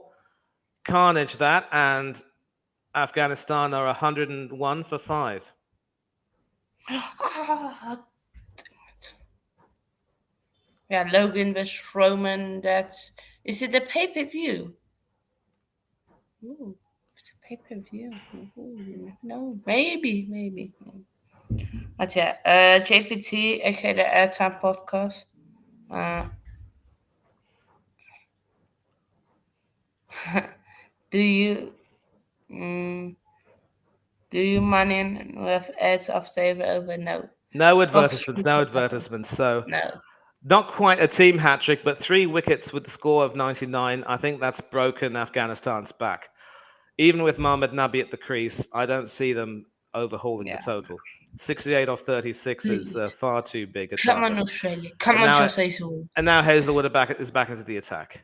Third over, Oh, and they will get a single, two? a single. No. No. So Single. Mohamed Nabi, the captain, is off the mark over the wicket, of course, to the right-handed Nabi. Both of them are in fact right-handed. And that was a needless shot to play because Zadran just couldn't get to the pitch of that. He needed to have more power to send that over the fielder. And Maxwell over there at long off doing the trick.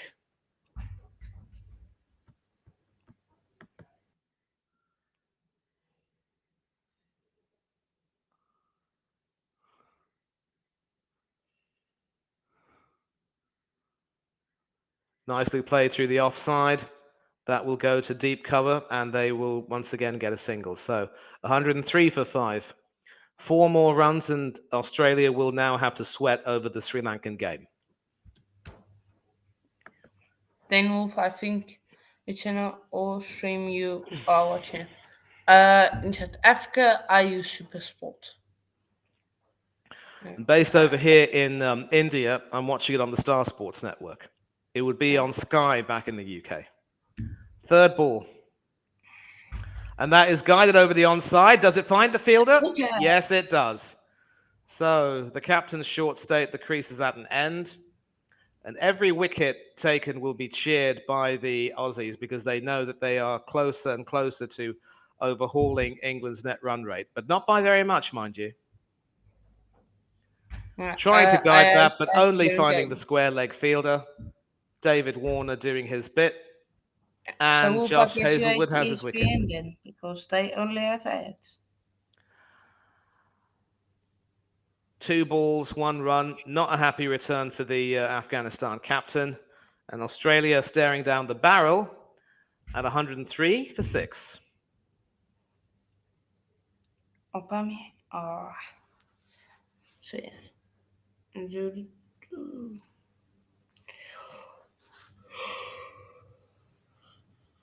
A sort of a paddle shot played to deep square leg. Hit that too well. Bit of an uppish flick. And so that brings Rashid Khan into the picture. The leg spinner who's had a good day with the ball and also in the field.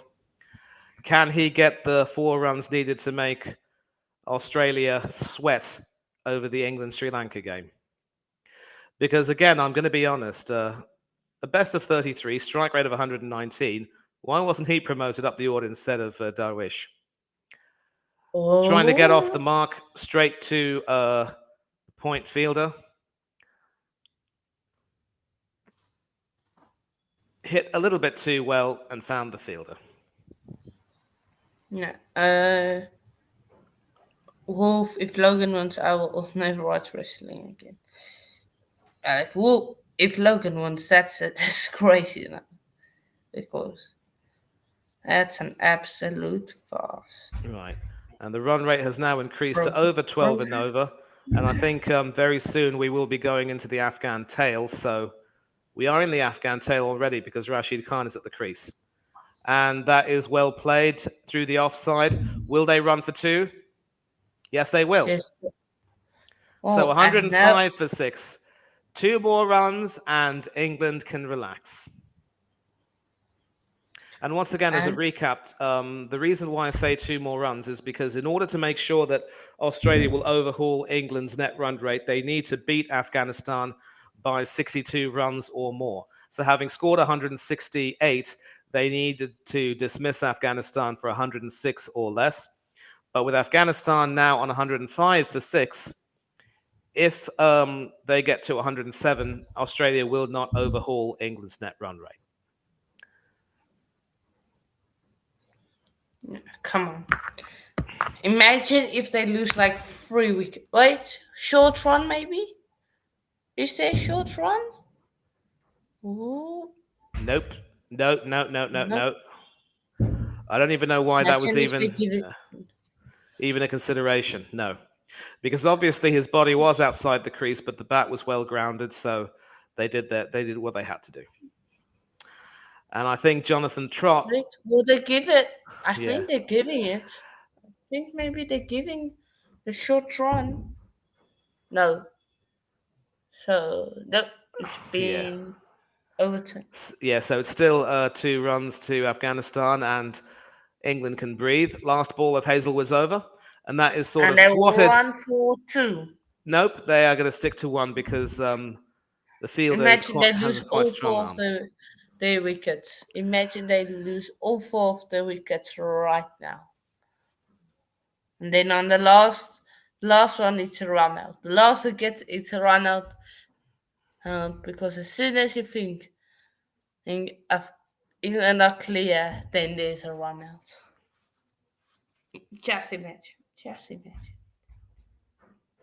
We so Well, here's the thing. I mean, look, Australia were behind the 8 ball coming into the game, given their poor run rate, and now we're into the final 5 overs.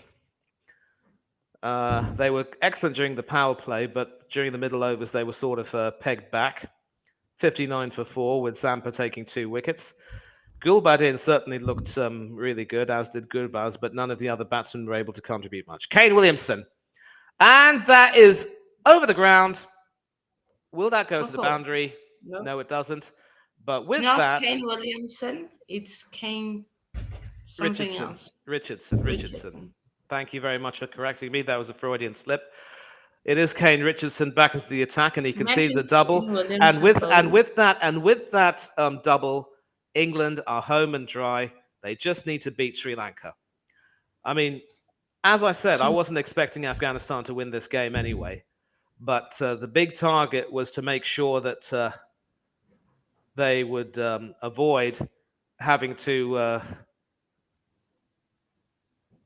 depend. I mean, obviously, Australia wanted to make sure that they would beat Afghanistan handily, but that won't happen. They should win this match, though. The margin of victory will be important indeed.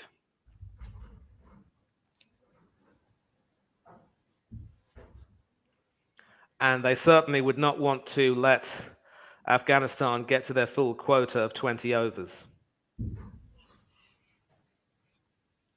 A single off the second ball, and sort of swatted down the ground. They should get one quite easily. Misfield at long off. I mean, mid off, rather. And as an England fan, I can relax. Yep, that means Australia will not be able to get their net run rate above England's tonight. So, England fans, if you are watching, breathe a sigh of relief. Beat Sri Lanka, But and we're home and but dry. if Sri Lanka wins, Australia qualify. Yes, I'm aware of that. Yeah, I think Yes. so. Is that or Yes, do yes, Australia will qualify because Sri Lanka will have 3 wins and 2 losses. Australia will therefore have 3 wins, 1 loss, and 1 no result. England I will don't know have. if I want to face Australia actually. Would I rather face Australia or England? It's Some also amazing hard. fielding there from Glenn Maxwell, who is, Oh, of course, it's at mid also on hard. slash long on. And coming down the track, swatting that down to mid off for another single. I think Australia have reached Nelson, 111 for 6. So 5 runs off this over so far. A dot ball, a double, and 3 singles.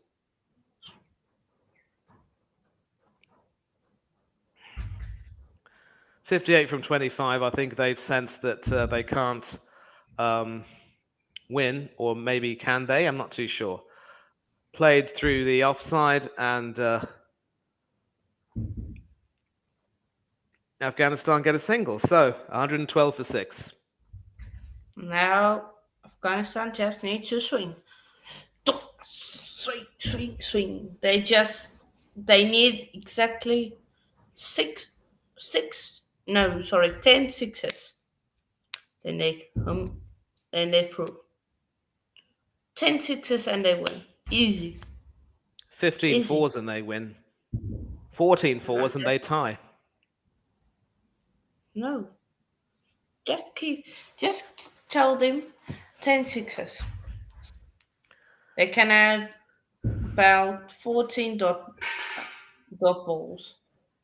The rest needs to be sixes. I'd sooner go for 14 England, fours. England, England. Oh, England, England, England. Oh, England is shite. England, England, England. Oh, England, England are shite. Cummins back into the attack. And Been that very will be economical. That should be two quite easily. Adam Zampa coming around to field.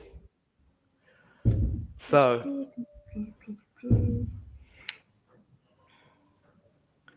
yep, I can certainly look forward to relax.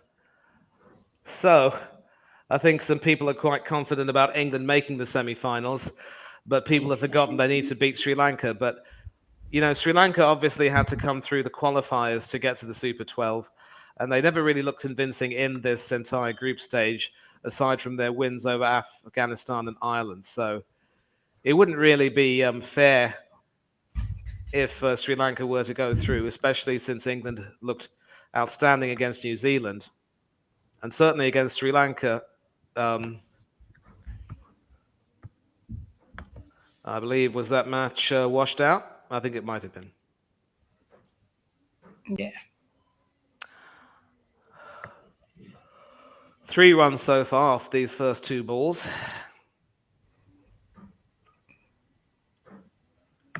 Yep.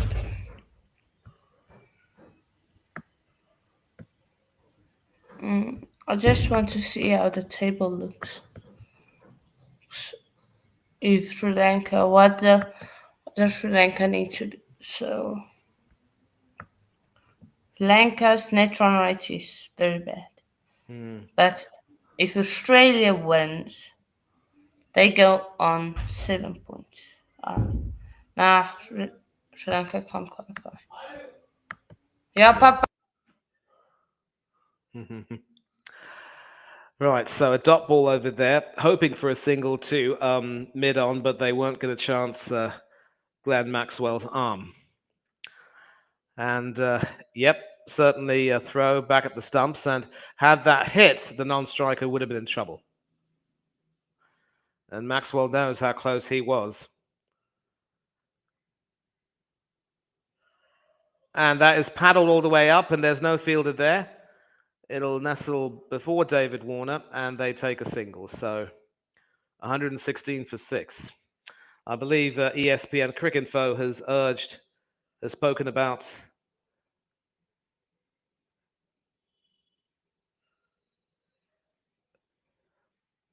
Yeah, so assuming England score 160 and win by a run, if Australia can keep Afghanistan down to 116, they can stay ahead. Well, it looks as though that's not going to happen. They're 116 for 6. 4 wickets in the clump. Make that 120. Darwish Rasuli coming down the ground, swatting Cummins, bowling over the wicket all the way to the deep cover boundary for 4. And that, I believe, is that. An attempted off-spin, a slower ball, which was, slapped through the covers all the way to the boundary.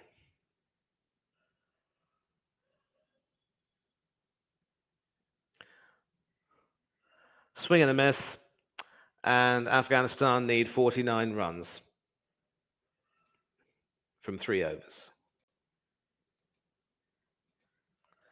8 runs from that over, though. Decent going.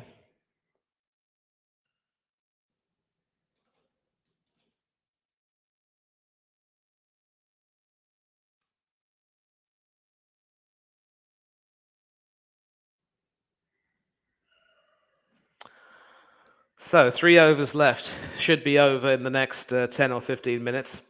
I think Afghanistan can be quite proud of the fight the team have shown, but they also know that the quality for the most part has not been quite there. Run rate of 7.06, which could get them to 140 if they survive. And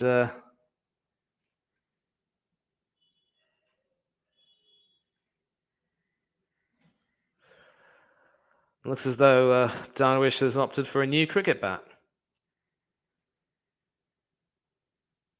At the non-striker's end with Richardson coming in, and that is swatted all the way to the onside. Mid-on will clear that up. And that means Australia are now completely in Sri Lanka's hands.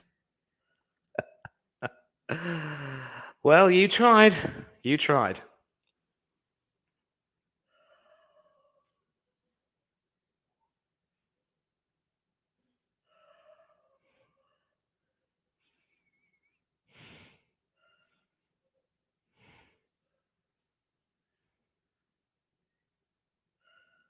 Second delivery. Shot through the covers for a single. And yeah, as far as I'm concerned, England can now breathe a sigh of relief. It means that Australia now have to literally plead with Sri Lanka to give England an almighty thrashing.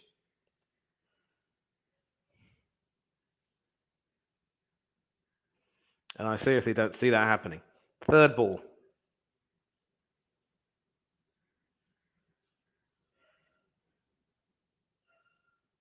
Played to mid-on for a single.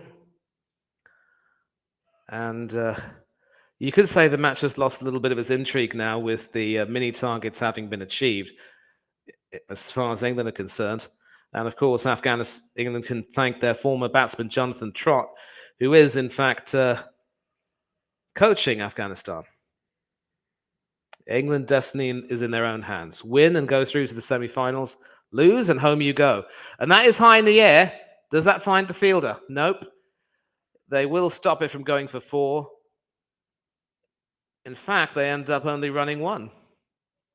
Excellent work there from David Warner. 45 runs to get from 14 deliveries.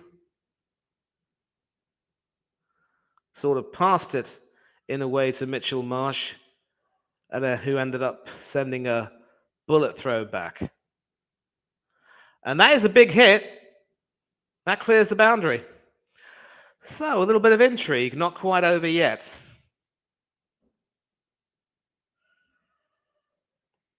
$130 for 6, Afghanistan, needing 39 off 13 at 3 a ball. 18 and over. Should be over by the shouting, but you never know. Sat itself up, and Rashid Khan was able to thwack that all the way over deep mid-wicket, 81 meters. A little bit of respite. I think Afghanistan, actually that sort of went almost over square leg, really. Another powerful hit, even bigger than the last one. So, 33 off 12. Is there a possible sting in the tail? Afghanistan 136 for 6, needing 33 off 12. Those 2 sixes have just put the cat amongst the pigeons. 16 off that Kane Williamson Richardson over.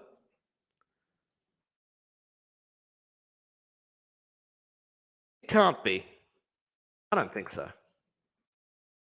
Stranger things have happened.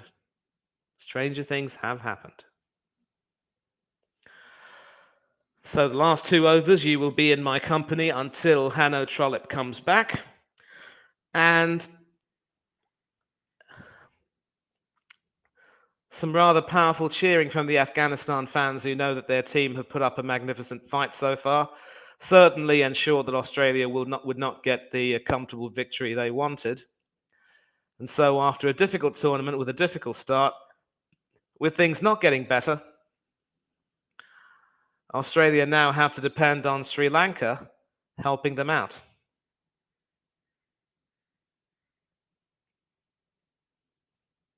Because if Sri Lanka win, Australia go through. If Sri Lanka lose, England will go to the semi-finals. And certainly the sight of the hosts and the defending champions exiting the tournament before the semi-final stage will not uh, be good. In many ways, they have themselves to blame. Josh Hazelwood coming back. Will that be called a wide? No, that is in fact on the limit, and at that limit, it cannot be called a wide. 11 balls left, 33 runs to get. Now we're at the 18 and over. I mean, no, not even an 18 and over. It's exactly 18 and over. Yes. Another full delivery played into the offside, and Afghanistan really cannot conceivably win unless they smite a few big sixes. But it's still not over. It's still not over. 32 off 10. 8 fours, maybe? No.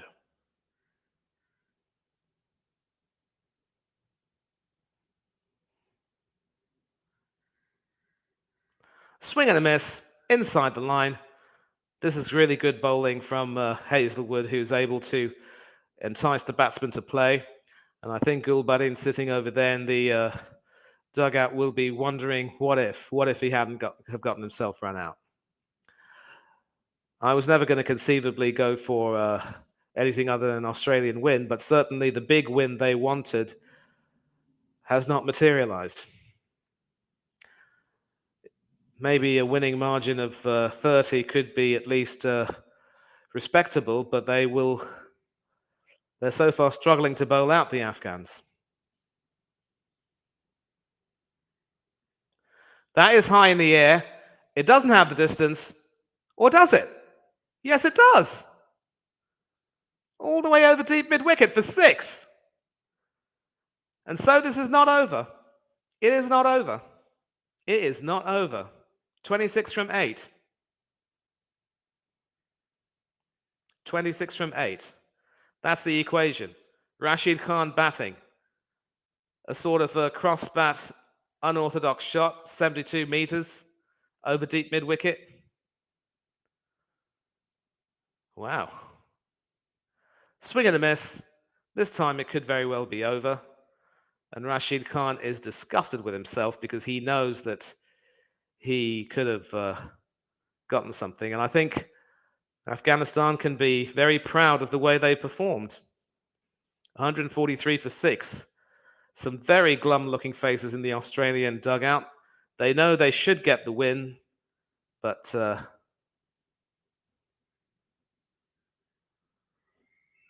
it could very well be too little too late. Last ball of Hazelwood's over, and that is smacked high back down the ground for 4. So, 11 runs from that over, 22 needed off the final over, 147 for 6. Of course, with that shot, Rashid Khan has now given up the strike, so his instruction to his partner will be to get a single, get me back on strike, I'll take care of the rest.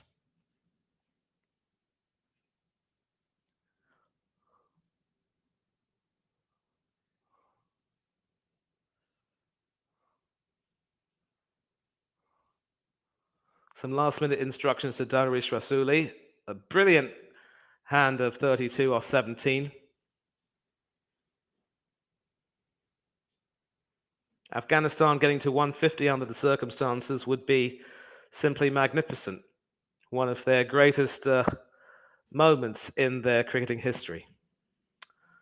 Well, Wade knows that his team haven't quite done enough, but they should get the win. Stoinis to bowl the final over. Right arm over the wicket to the right-handed Darwish, and that will be a wide. But they're running for the single, and Darwish is out.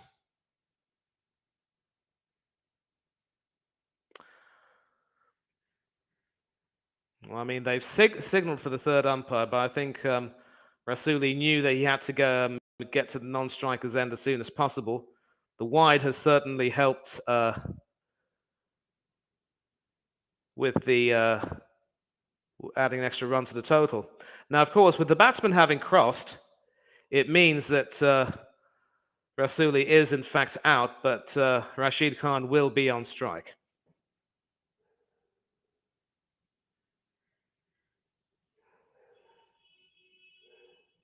Yeah, so the wide has indeed been signalled, and Rasuli has in fact sacrificed his wicket, so very good decision there. Selfless cricket, which will give Afghanistan some glimmer of hope for a famous win. Afghanistan need 21 off 5 balls. 5 fours will tie it. 4 fours and a 6 will win it. Rashid Khan at the crease. Marcus Stoinis bowling.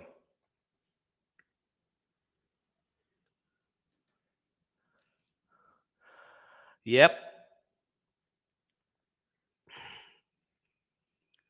21 off 6 now, though, because that they actually do have a full over. But that doesn't help. A dot ball, a miscued shot all the way to uh, deep square, backward square, short leg.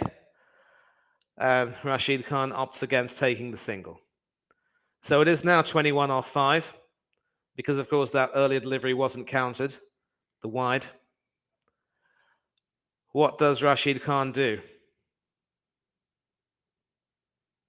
That is wide, and that is hoiked all over the fine leg boundary for 4. So, 17 off 4. Could we see a shock on the cards?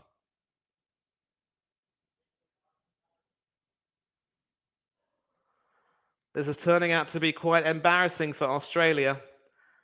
A back of the hand slower ball going wide down, but Rashid Khan deciding that he would like to connect with that.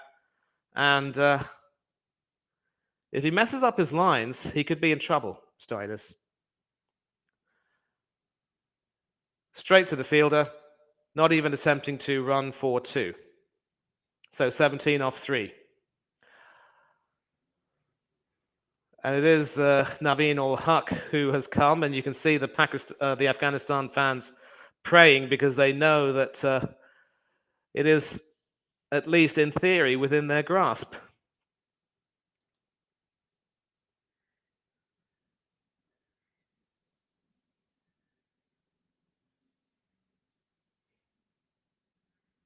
And that is smited all the way over square leg for 6, which reduces the equation to 11 for 2.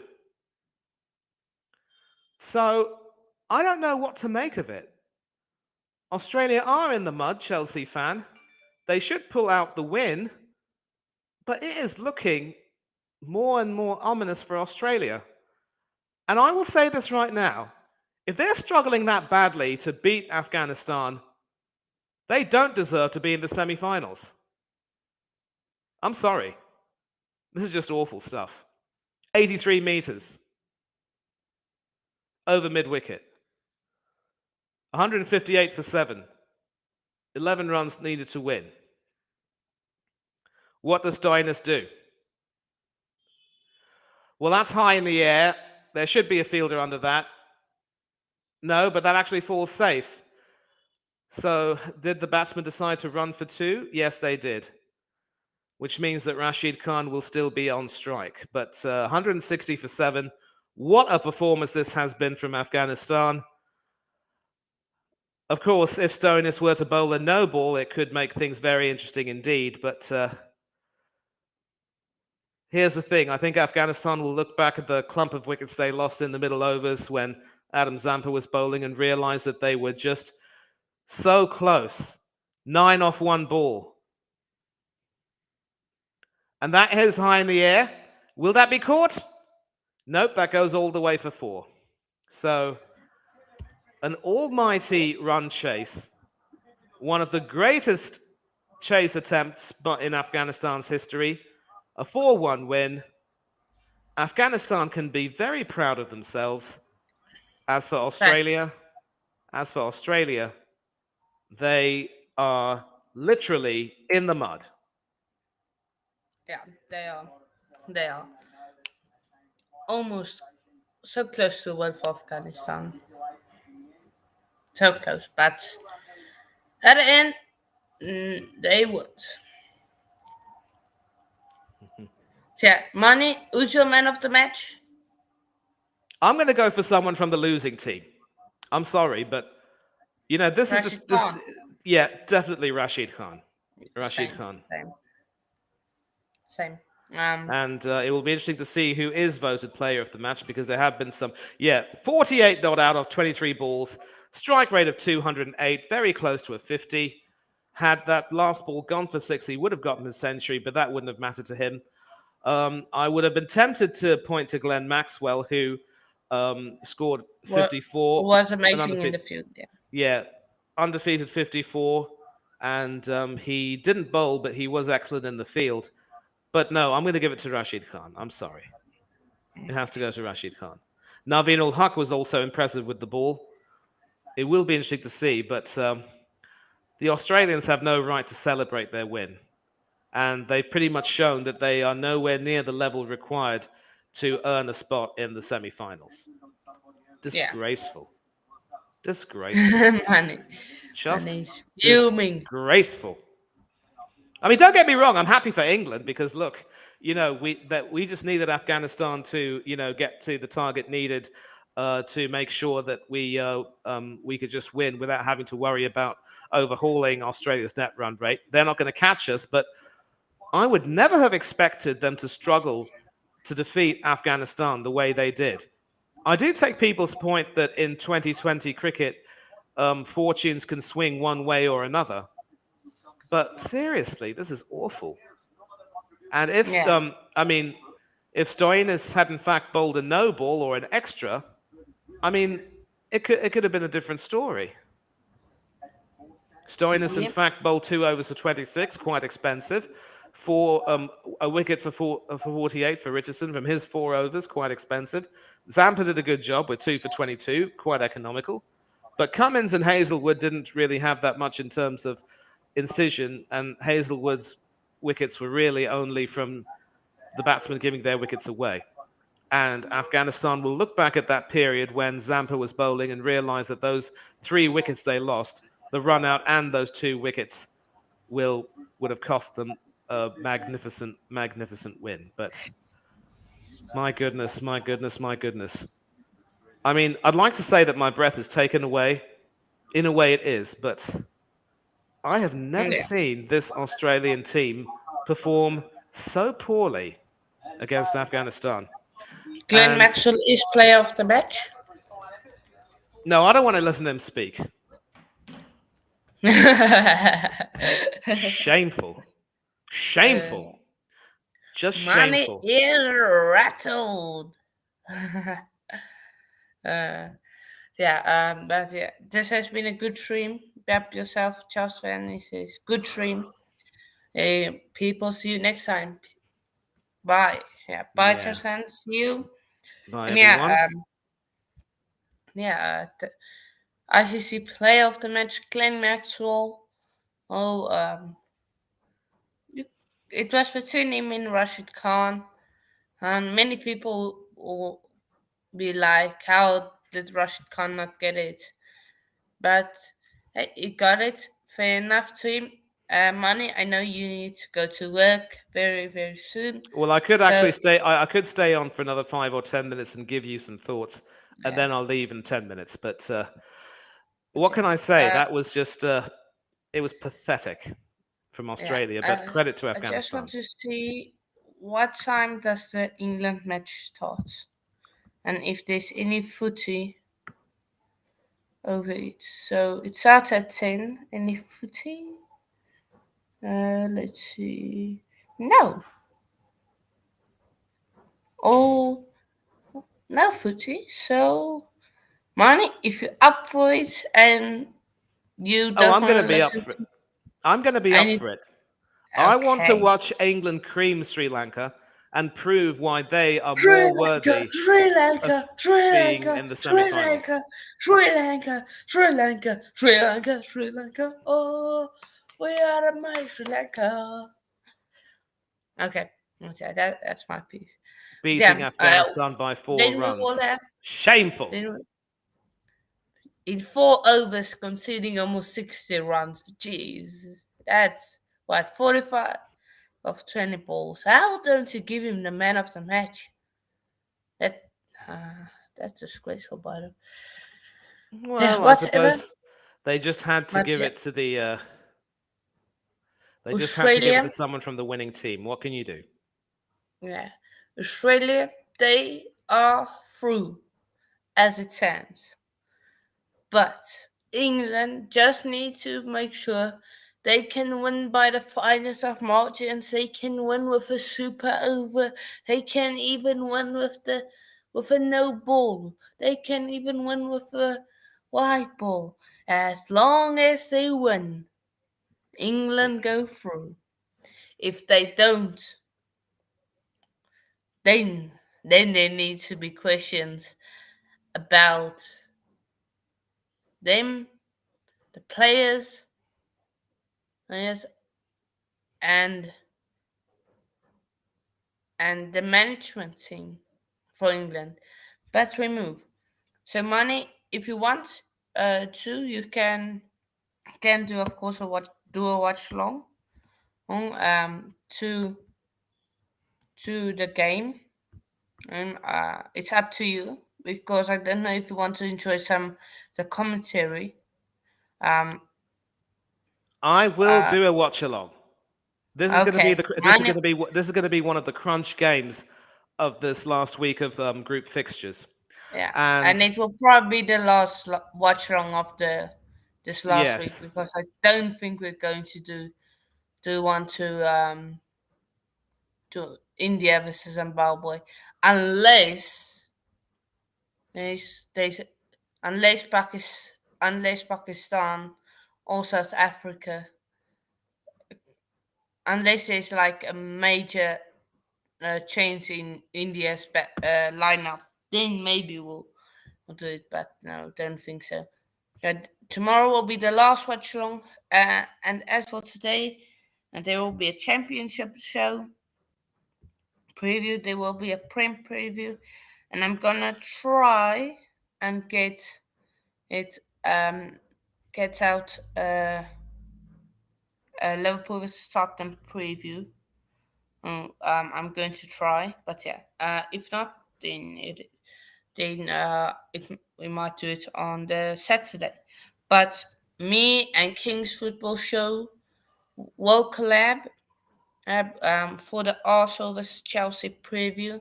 So make sure to smash subscribe, and put on the notification bell. Will be notified every time we go live. Yeah, that's everything. My piece I had to say. Money, anything to add? nothing to add. I mean, I've enjoyed bringing you coverage of bring coverage, working with you to bring coverage of the World Cup, and it's great to see that we're not just focusing on football, but some other sports. You're doing a terrific job with your channel, and it's really helped re-indulge my enjoyment of cricket, if you will. I mean, obviously, I grew up maybe watching a lot more football than cricket, but I did enjoy a bit of cricket whenever I could, and this has been a really fun tournament with a lot of intrigue, a lot of drama. Certainly, the rain has played either spoil sport or savior in some cases. And it's been fun. It's been absolute fun.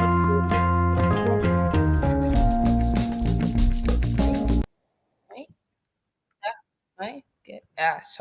Sorry, people. Sorry. Yeah. So I will say this before you play the outro. It has been a great deal of fun, and I've really enjoyed it. I'm looking forward to tomorrow. I'm just taking a look at the upcoming fixtures. The Bangladesh-Pakistan game could be quite interesting in some respects, but of course that's going to be a very early time for you. Netherlands against South Africa will be you will be sleeping then. You won't be able to watch that. The India Zimbabwe game could be interesting because, of course, by the time that finishes we will have the Chelsea Arsenal game, but I understand that might not really be something interested in. So yes, if this is the last watch along, your call. I've enjoyed doing all of this, so thank you very much indeed.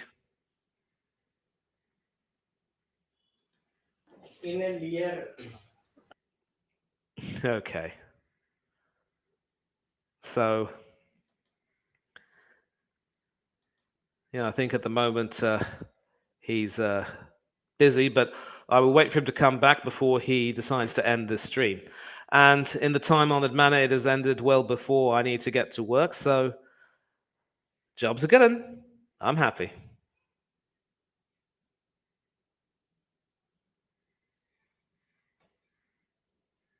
More precarious for pedestrians here in Kiev. We're in the centre of town, and as you can see, it's almost pitch black. Much of the You light is there? coming from the cars. It's definitely getting more precarious for pedestrians here in Kiev. We're in the centre of town, and Are you there, Hannah? Yeah, I'm here. I'm here. Yeah, Um, so all I can say once again is thank you for doing this. Thank you for inviting me to do this. I've really enjoyed it. And I'm looking forward to tomorrow when hopefully England will show Australia how T20 cricket should be played. yeah, yeah. And we'll probably win and qualify.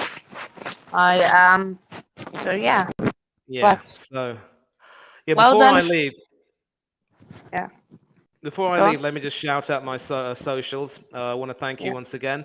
You can all catch me on Twitter at Thangadurai1981. That's my surname and my year of birth. You can also catch me on Instagram at Manny Thangadurai1981, which is my full name and my year of birth. And you can catch me on several channels on YouTube, mainly football channels, mainly Arsenal fan channels.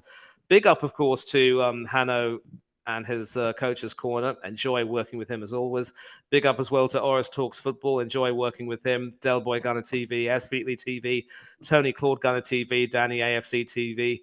Up the cherries in all departments, a Bournemouth fan channel, and just several other channels with which I really enjoy working and love being in their company, talking sports with like minded people of all ages. So, once again, thank you for having me along, Hanno, and thank you all for coming on to listen to me. All of you who joined in the chat, big up to all of you.